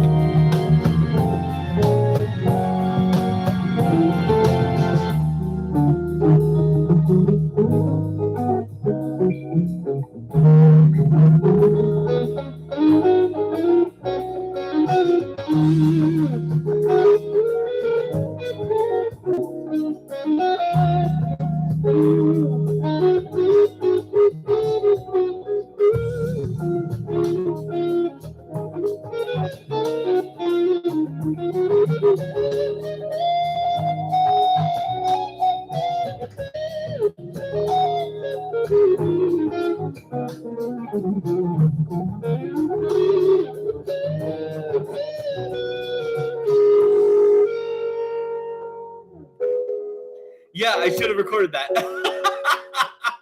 I should have recorded that. I'm always saying that to myself, like, oh man, that was the one. But you know what? That's the magic is like, you know, don't, you know, yeah. Doing the Patrick Bateman. Yeah. Yeah, so much fun. Yeah, I'm gonna give myself that solo, but my cousin is gonna shred his ass off here. He's gonna like think like this, like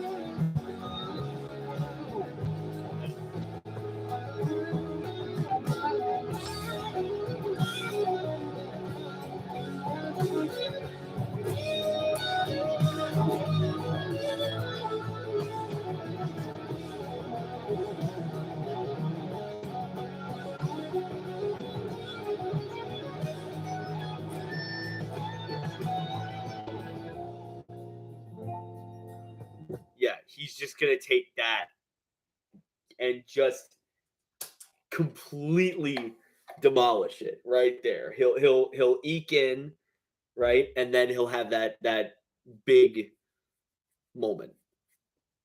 Yeah, that's what I'm thinking. And then I'll take this. I have the same amount of time right here, and it's just a chill. It's just a very chill section of the song. It's super super chill. All right, let's see what else. Let's see what else we got, because we got this. I gotta go back and. Okay.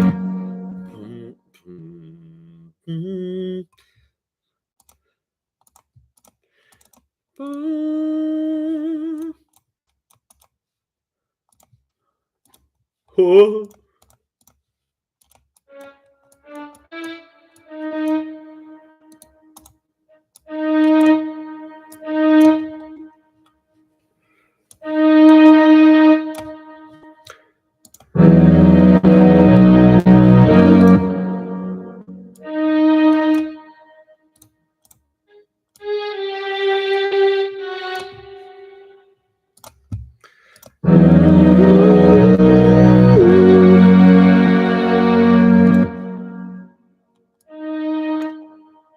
Yo!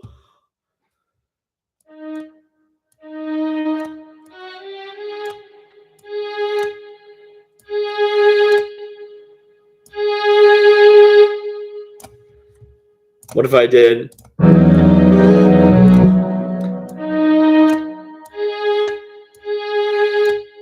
Add that motif. Boom, boom, boom, boom, boom. But. Boom, boom.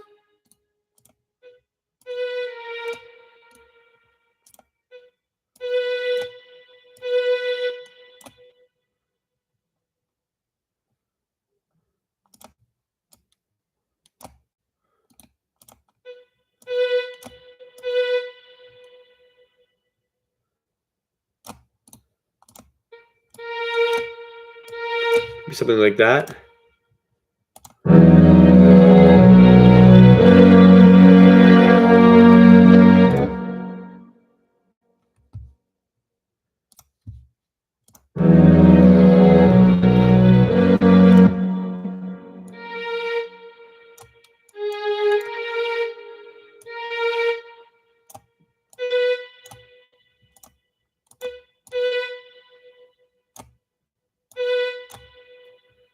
Ba, ba, ba, ba.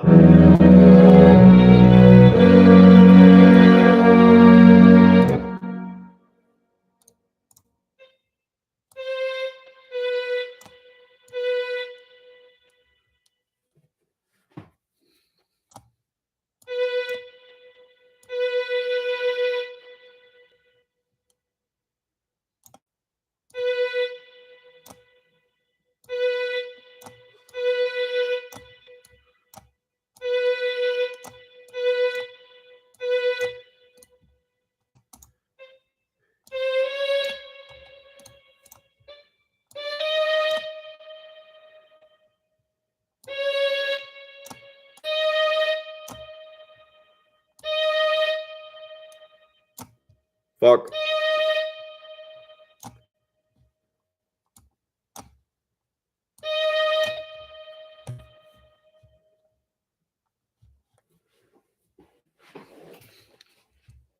I'm like looking, I'm like trying to look around my microphone. It's so fucking annoying.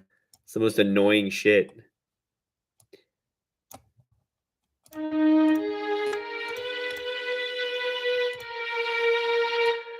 Then.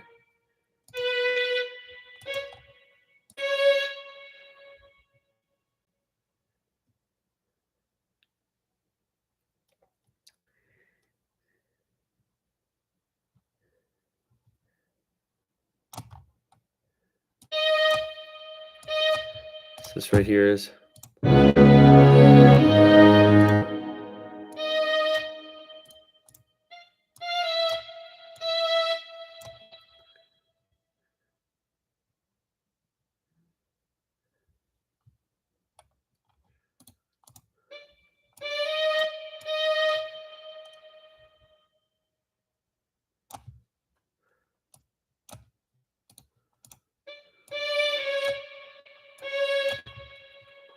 So you've got this.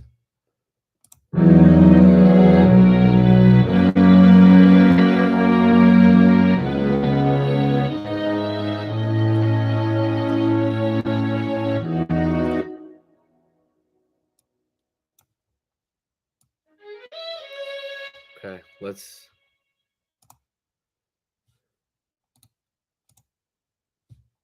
what copy paste. Okay.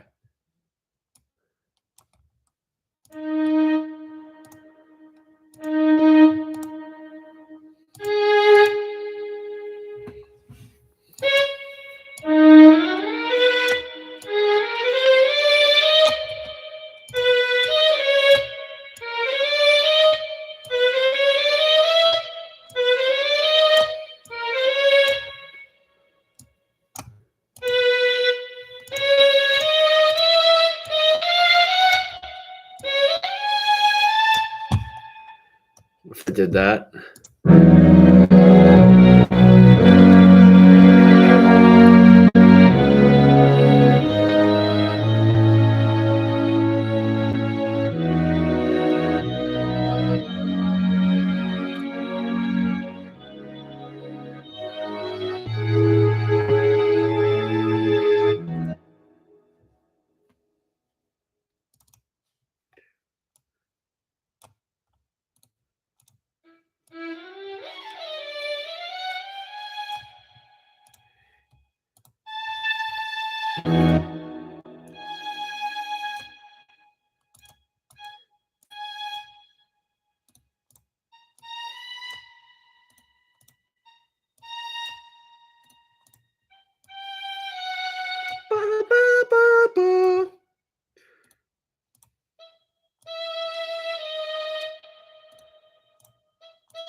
Parallel thirds.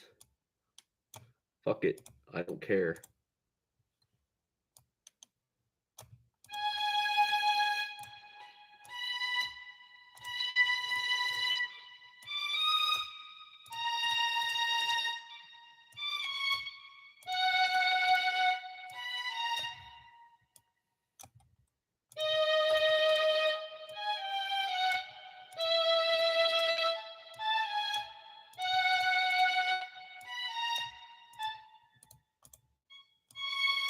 Okay, now, here's what we're going to do. We're going to go in and we're going to smooth things out. I like this a lot. We're going to smooth some things out. So what that means is if we see a note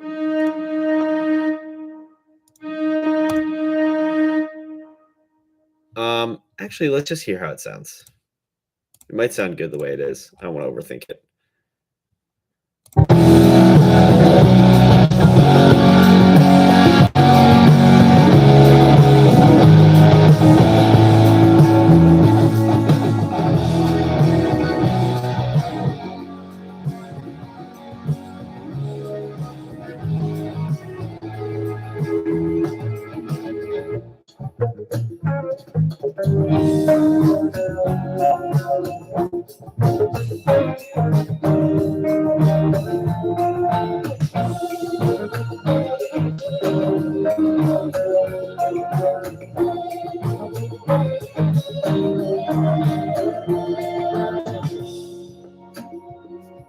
Yeah. Okay, fast forward.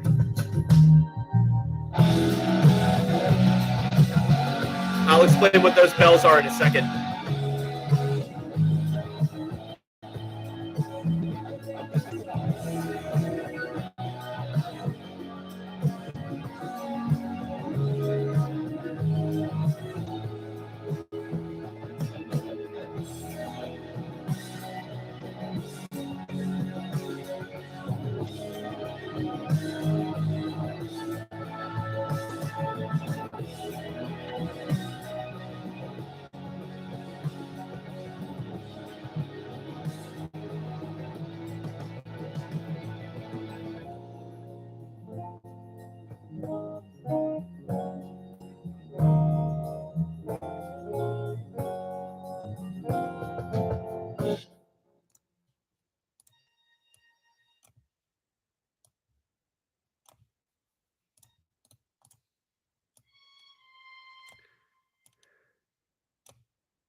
think it's that.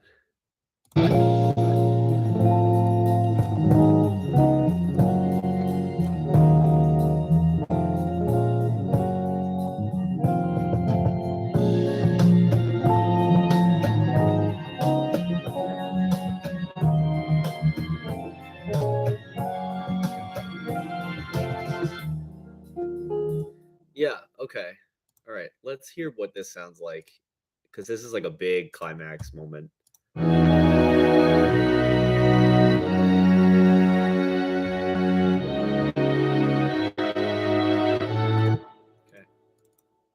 That. That.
Okay.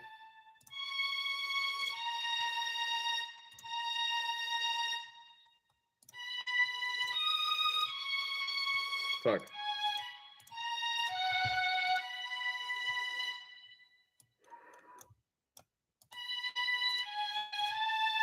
Bum, bum, bum.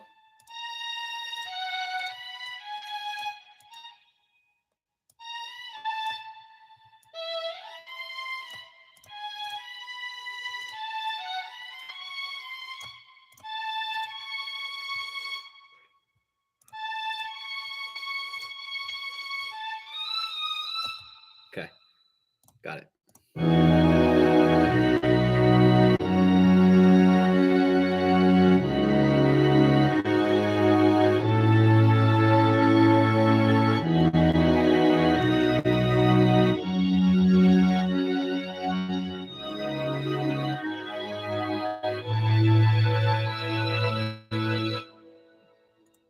Whoa, dude. All right.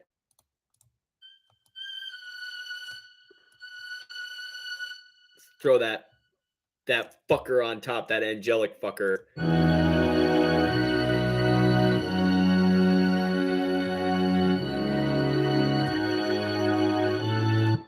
Okay.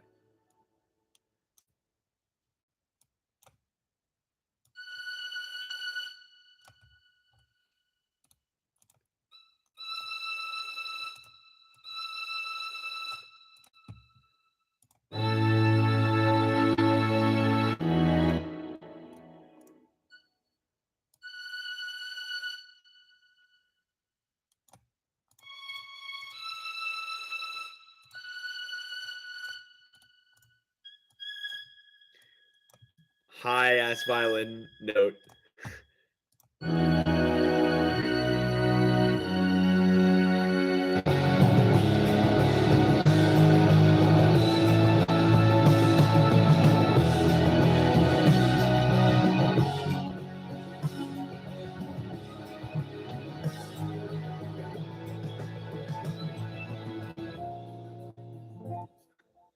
Okay.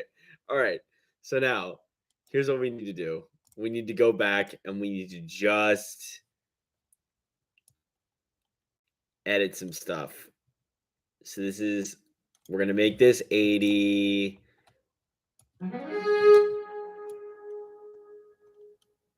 We're going to make this 80. I like that at 40. Okay. All right. All of this stuff is the same though, too. So what's cool is I can just drag from the top to the bottom and make everything 80.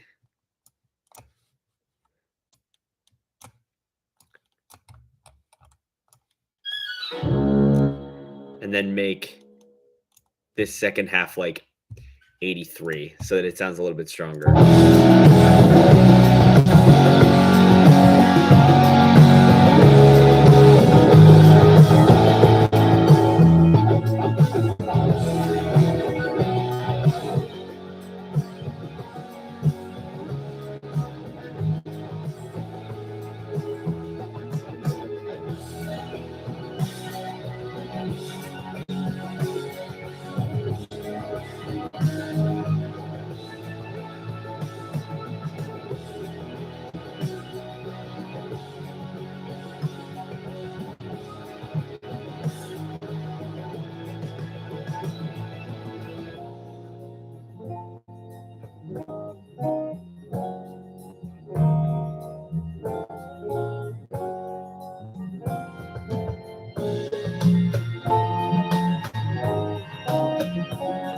Okay, so this section is loud.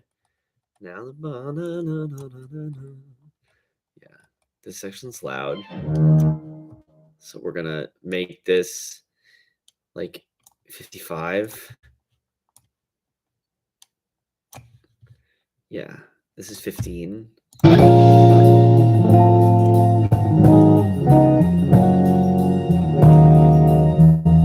20.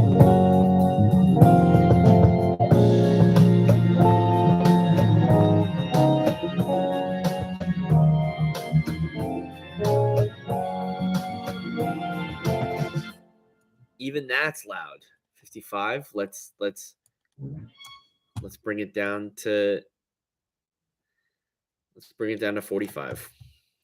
See how that bodes. I love that transition.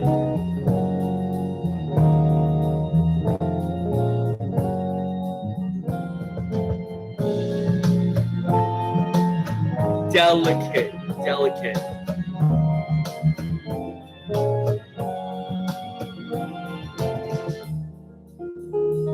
And then this is, let's see how I react to that.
Yeah.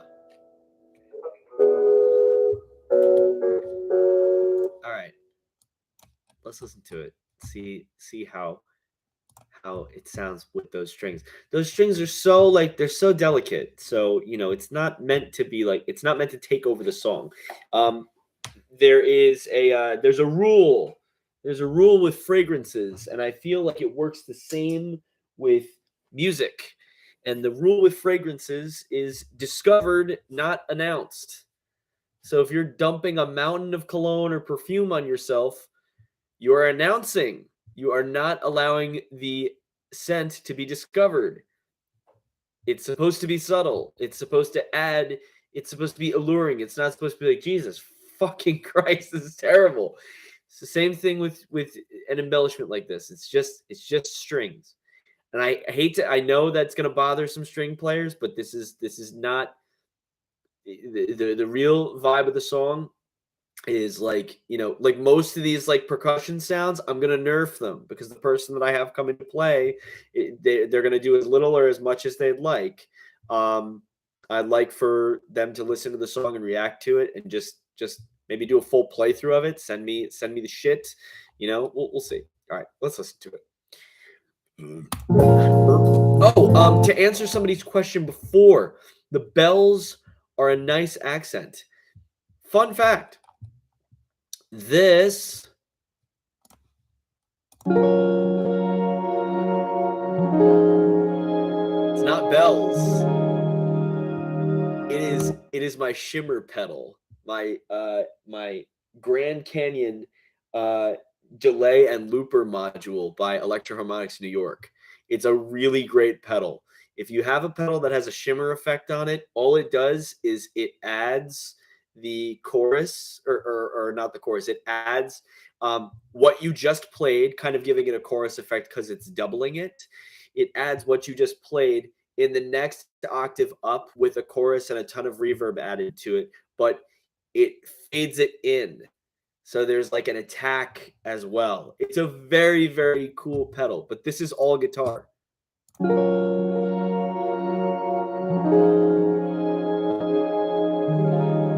It's like the best pedal. I fucking love that pedal. That's the money-making pedal. That's the pedal that makes all this, it makes all of it so nice. All right, here we go. Here's the song. Yeah, it is cool. I like that pedal a lot.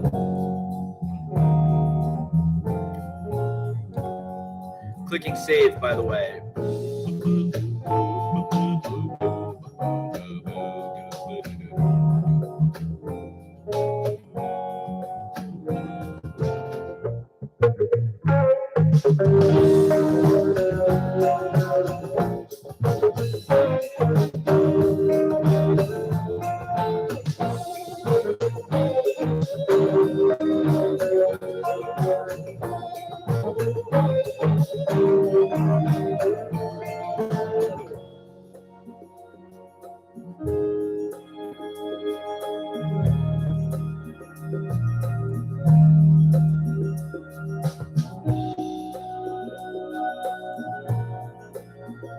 Yeah, not a lot of people guess that.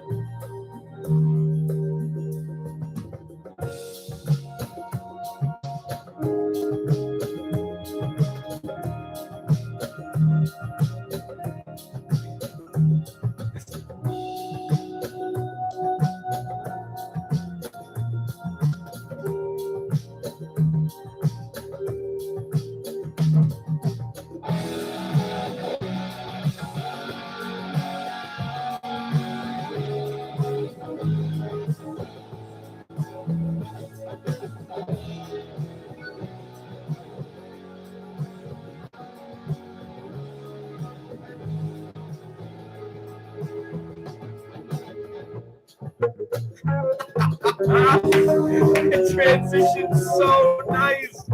It's so nice.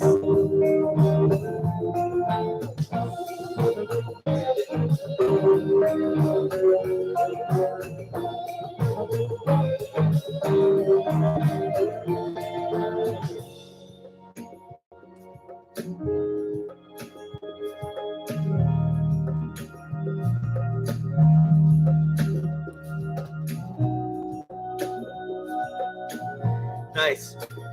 So all top end here. No drums until right here. 1, 2, 3, and yeah, It's all the right stuff. And there's a drop out here too.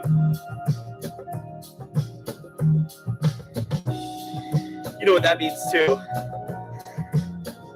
I gotta add one more thing in.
Cannot wait to fucking hear some like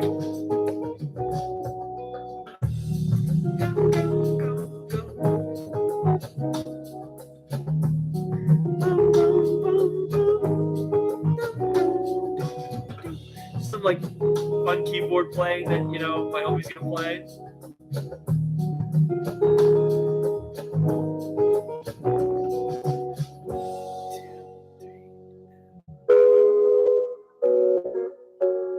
Yeah. And when I'm going to bed, they're waking up, and when I'm waking up, they're going to bed. That's what this riff is. It's so fucking awesome. So fucking awesome, dude. So fucking cool. That's like such a like it's like you hear something like that and it's like like once in a blue moon. Yeah, like once in a while you get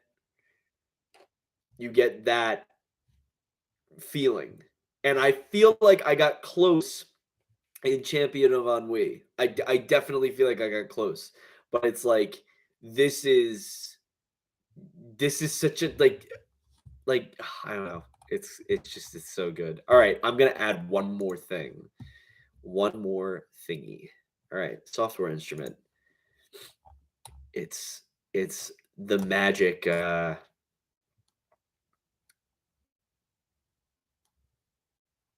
it's the magic and the mystery of this stupid thing that I'm about to do. Okay. Synthesizer, sound effects. You got to do it to him. You got to hit him with that cymbal swell because that's like it is the sound. Now the question is, do we put it here?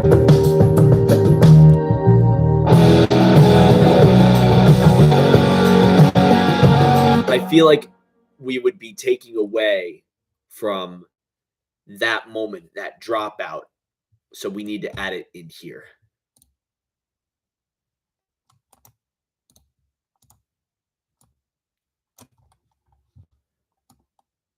Right there.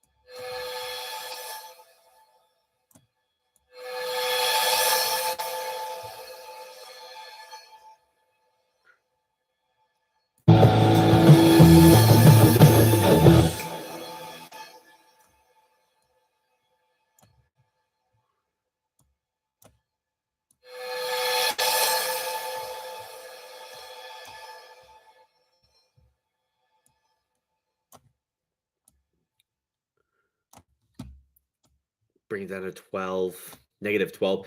You want this thing to hit hard, but you don't want it to be, like, disgusting. You just want it to be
Okay.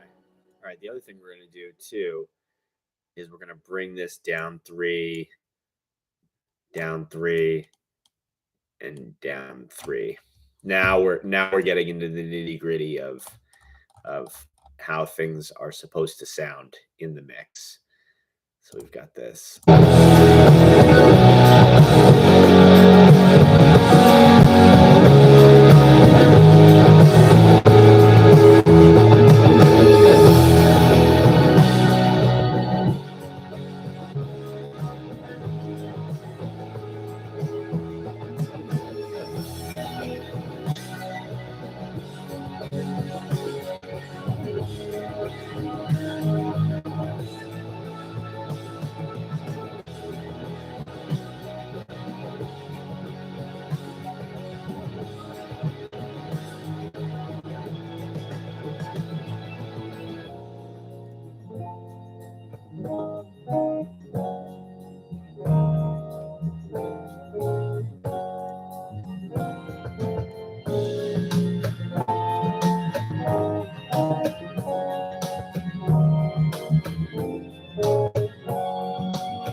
All right. I think also the loudness meter when I took it, when I took the LUFS reading, it was pretty damn close to -15. Now I want to do one more meter read. We're gonna listen to it, and I'm not gonna touch it because if it's like, yo, this is way too fucking loud, then it's like, I have to go and just drop everything or change the output of the compression. But here, let's take a look. All right, we're gonna reset it. I'm not gonna touch shit. We're just gonna listen to it. I'm not really gonna look at anything. I'm not touching anything.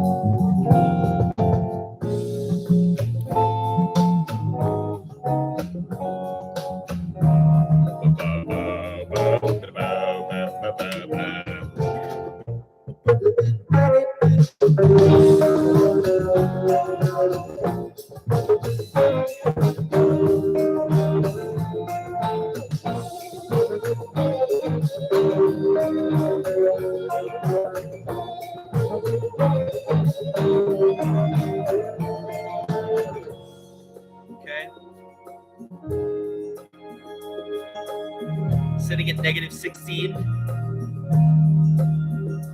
Flying pretty good right now.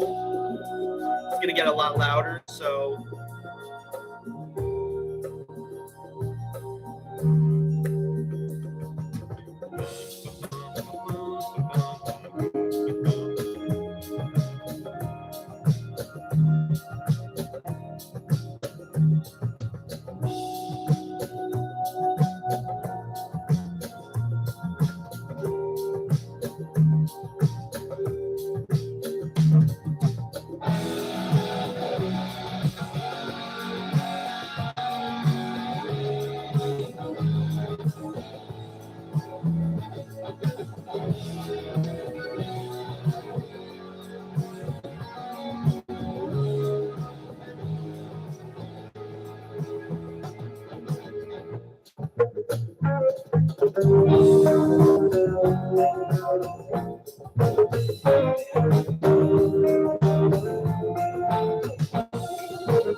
Love that.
Okay. We're actually flying at negative 15.9 integrated, which means it actually could be louder. But I don't think I'm gonna increase the volume on that because we don't have all the instruments yet. It might be that the loudness units increase significantly when we have piano on here. Um, I got to get my homie in here, my buddy who's a great piano player. Um, he's gonna absolutely crush it. Um, yeah, the halftime part really hits nicely. There's one drum fill in there that I want to fix, so I'm gonna take a look at that really quick. Um, I think it's right here.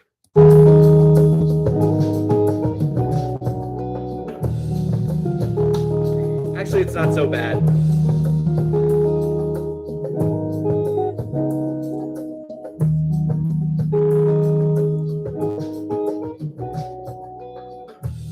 It's actually nice.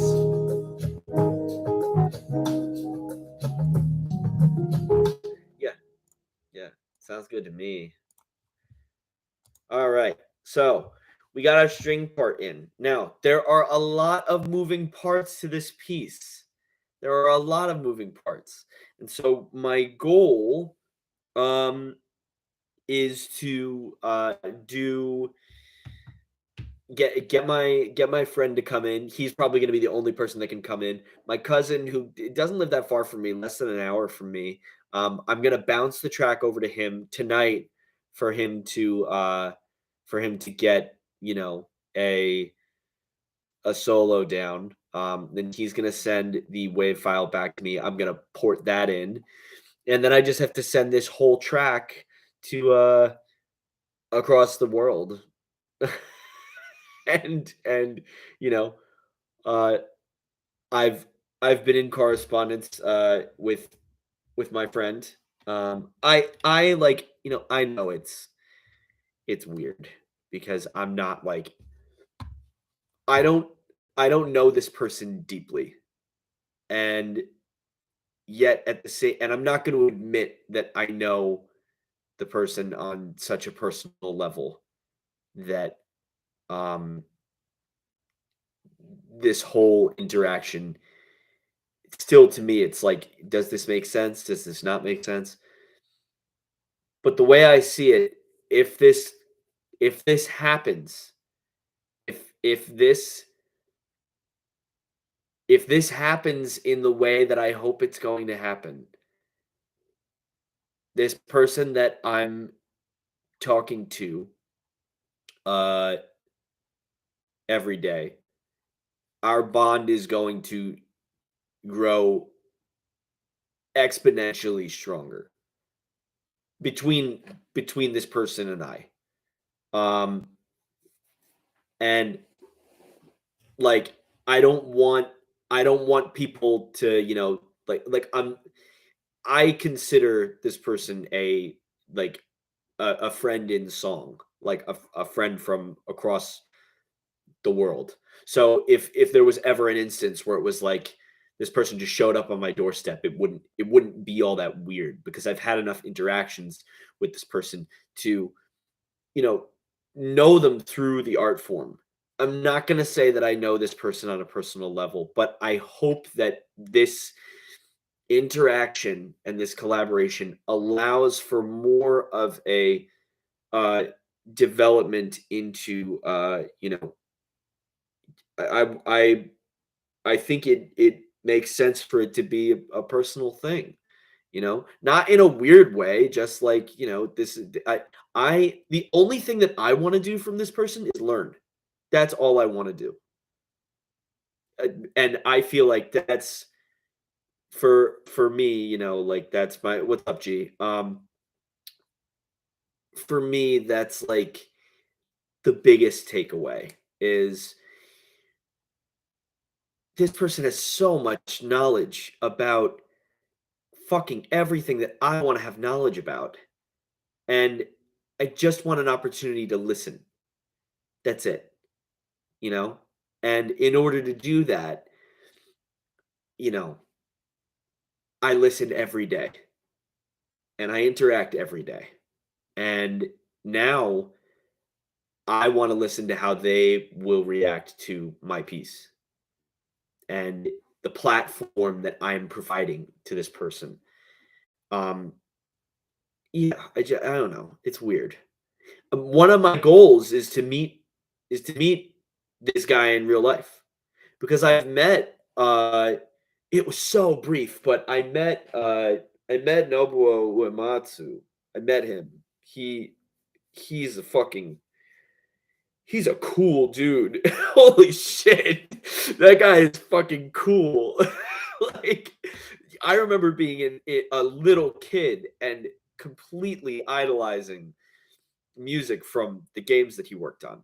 Completely. Like, I was entranced. So when I met him, I was like, "Whoa, this is weird." But then as like I got older, it's just like you just have to remember that they're people. They're people, they're artists. And, we have to treat these people. I really fucking want to. I want to come through so bad. I want to come through so bad. I'm I always get scared because, like, they're like right now shit is like the world is like a little dangerous, it's just a little bit. And like I just want to wait for things to kind of like cool down and then maybe I'll get on a plane. I also hate planes. I can't like I'm like Rory Gallagher, like that people love that guy. He's a great guitarist, but like great guitarist from Ireland, but the dude couldn't get on a plane. Um I like yeah, there's a lot of crazy shit happening in the world right now and I don't want to uh love you too, G. Enjoy. If you go back, uh if you go back in the stream, you'll hear like everything that I laid down. And I was like, general talking of some shit. Have a good day tomorrow and a good rest of your week. We'll talk to you. We'll talk soon.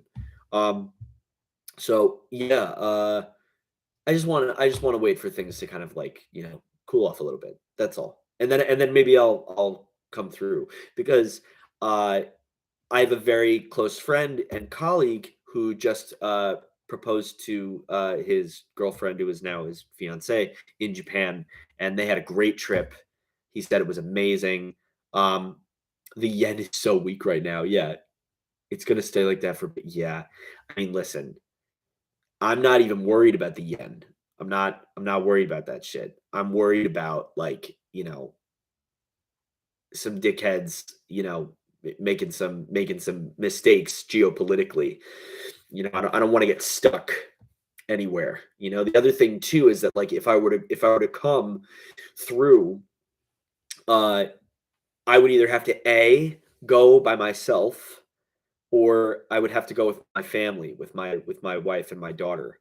And I don't mind doing that, but I would want to do it at a time where it made sense for us to travel. My daughter is still very young. She's 4.5 years old. She's a kiddo. Um, but I just want to like I don't know, like it's different. It's different because we in America we hear about like Japan being this like magical country. And like I don't know if I've ever lost that feeling of like I have to get there. Like it seems to me to just be one of the most magical places on earth. Um that's how I felt when I went to Iceland. I went to Iceland, it was fucking crazy. I was like, "Whoa, this has no business being on. Who put this country here? Where did this country come from?" Because I'm so like New Jersey is just such a fucking New Jersey's weird, man. New Jersey's like New Jersey's out there. There's some strange stuff that happens in this state. You got all four seasons here. And that's not just like Frankie Valley in the Four Seasons, but it's all four seasons of that you can possibly experience. You've got tons of farmland in some counties, and you've got like bustling cities in other counties. And every town leads to another town. There's no like dead space. It's every town. It's suburb hell. Yes, every single fucking town goes into another town, and you don't know that you're in the other town until you're in the other town. You'll be like, wait, so this like the amount of zip codes in New Jersey is stupid. It's really insane. And yeah, I happen to live like right off of the parkway. Like if I threw a rock like out of my house this way, I'd have to throw it pretty hard, but like I'm only a couple hundred yards away from the Garden State Parkway, which runs the length of the state, north to south.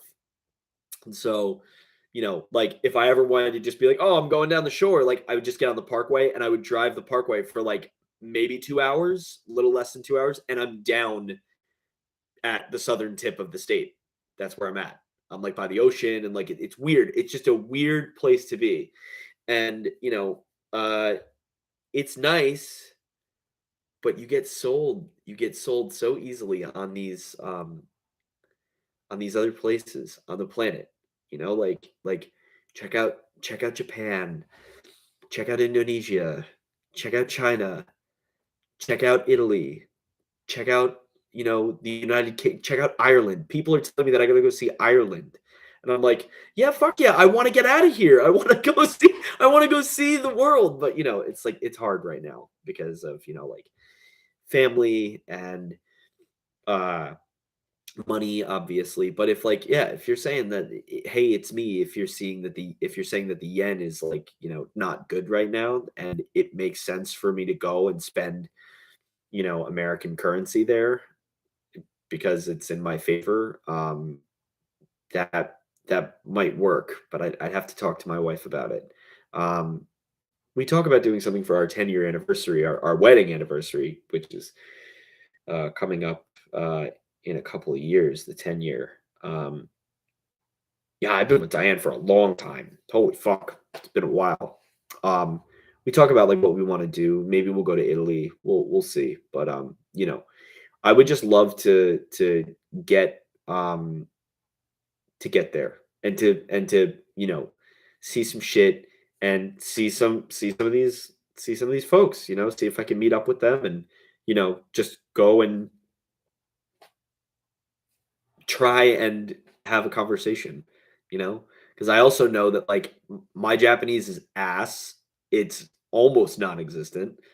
And, you know, like, what am I going to do? I'm going to be talking to my phone and translating the entire time. Like, it's kind of disrespectful. So, you know, I'll have to practice for the next like little bit in order to be able to talk like a 5-year old.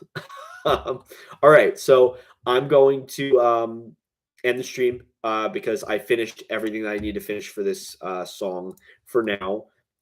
What I'm going to do is I'm going to bounce it over to my cousin and have him, just kind of live with it for a little bit, play a guitar part, feel it out, and then if next week I'm gonna get started on a new song for the project. Right now we're getting there. We're nearly halfway. We're nearly halfway because we've got the song. We've got this song, we've got the Mason and Vinny song, and we've got the Nick and Kenny and Joe song. So that's 3. I still need to do 3 more. But I don't want to say like you know, we're we're we're getting there. I'd say in terms of work, we're about 33%. Um, uh, if you're coming down to the Kansai region and Kyoto, I'm more than welcome to take you and your family. Oh yeah, I mean, like, listen, like I'm, I'm fucking down. I would love to just go and like see, like, it's just I'm the same way. Like, oh yeah, if you're in town and you want to see some stupid like New Jersey / New York shit, like hit me up. I'm available. I will make the time to do it. Even though like I don't really like New York. People are like, yo, I have to see New York. I have to see Times Square. I'm like, it's like fucking overrated. But I mean, like, I'm sure people say the same thing about like, any if you live in that country, it's like, yeah. So we're like 33% of the way there. I still have to do a ton of lyrical writing. I still have to do a ton of um melody construction, all that stuff. Now, I'm gonna keep everyone oh thank you for listening from upstate New York. Sorry that I just talked shit about New York City. It's like, yes, emphasis on visiting. Yes, the hidden spots are where it's at. So uh, I don't know if I'm gonna be doing. I don't know if I'm gonna be doing like. Oh, did you? No, we didn't do the Absent Moon stream. We weren't able to get together to talk, and Mason actually had to do a lot more preparation for getting ready to like travel for a little bit, and then he's gonna come back. Then we're gonna do it when he gets back. It makes more sense for us to do it then. So probably closer to Halloween, but that actually makes more sense. It is cool to do it that way. I don't know if I'm going to be sharing the lyrical writing process and the actual like recording of the vocals, um, just because it's a lot. Um, it's a lot to just like hear somebody sing the same thing over and over again. It's different if you're hearing instrumentation and like chord progressions and whatnot, but like you know, uh, vocalizing too, if I don't get it right away, I only have a finite amount of usage for my voice. So like I can't do a stream and like be talking and then be, doing doing the singing and stuff. So I might just do all of the singing like separately, but I'll do mini logs on Twitter where it's like quick log, here's what the vocal parts are sounding like, rather than doing a stream. So yeah, we're the project's coming along, and we're doing great. I'm having a good time, and I hope all of you are having a good time too. Um, Everyone take care. Thank you all for listening, and thank you all for sharing in the stream. And we'll talk soon. It's gonna be there's a possibility that I might stream again tomorrow night. If not tomorrow, then Tuesday. We'll see how I'm doing. Yeah, you got to follow me on Twitter. Even though I fucking like Twitter's like horrible, but we're hanging on. We're hanging on for dear life over there. Okay, everyone have a good night. See you soon.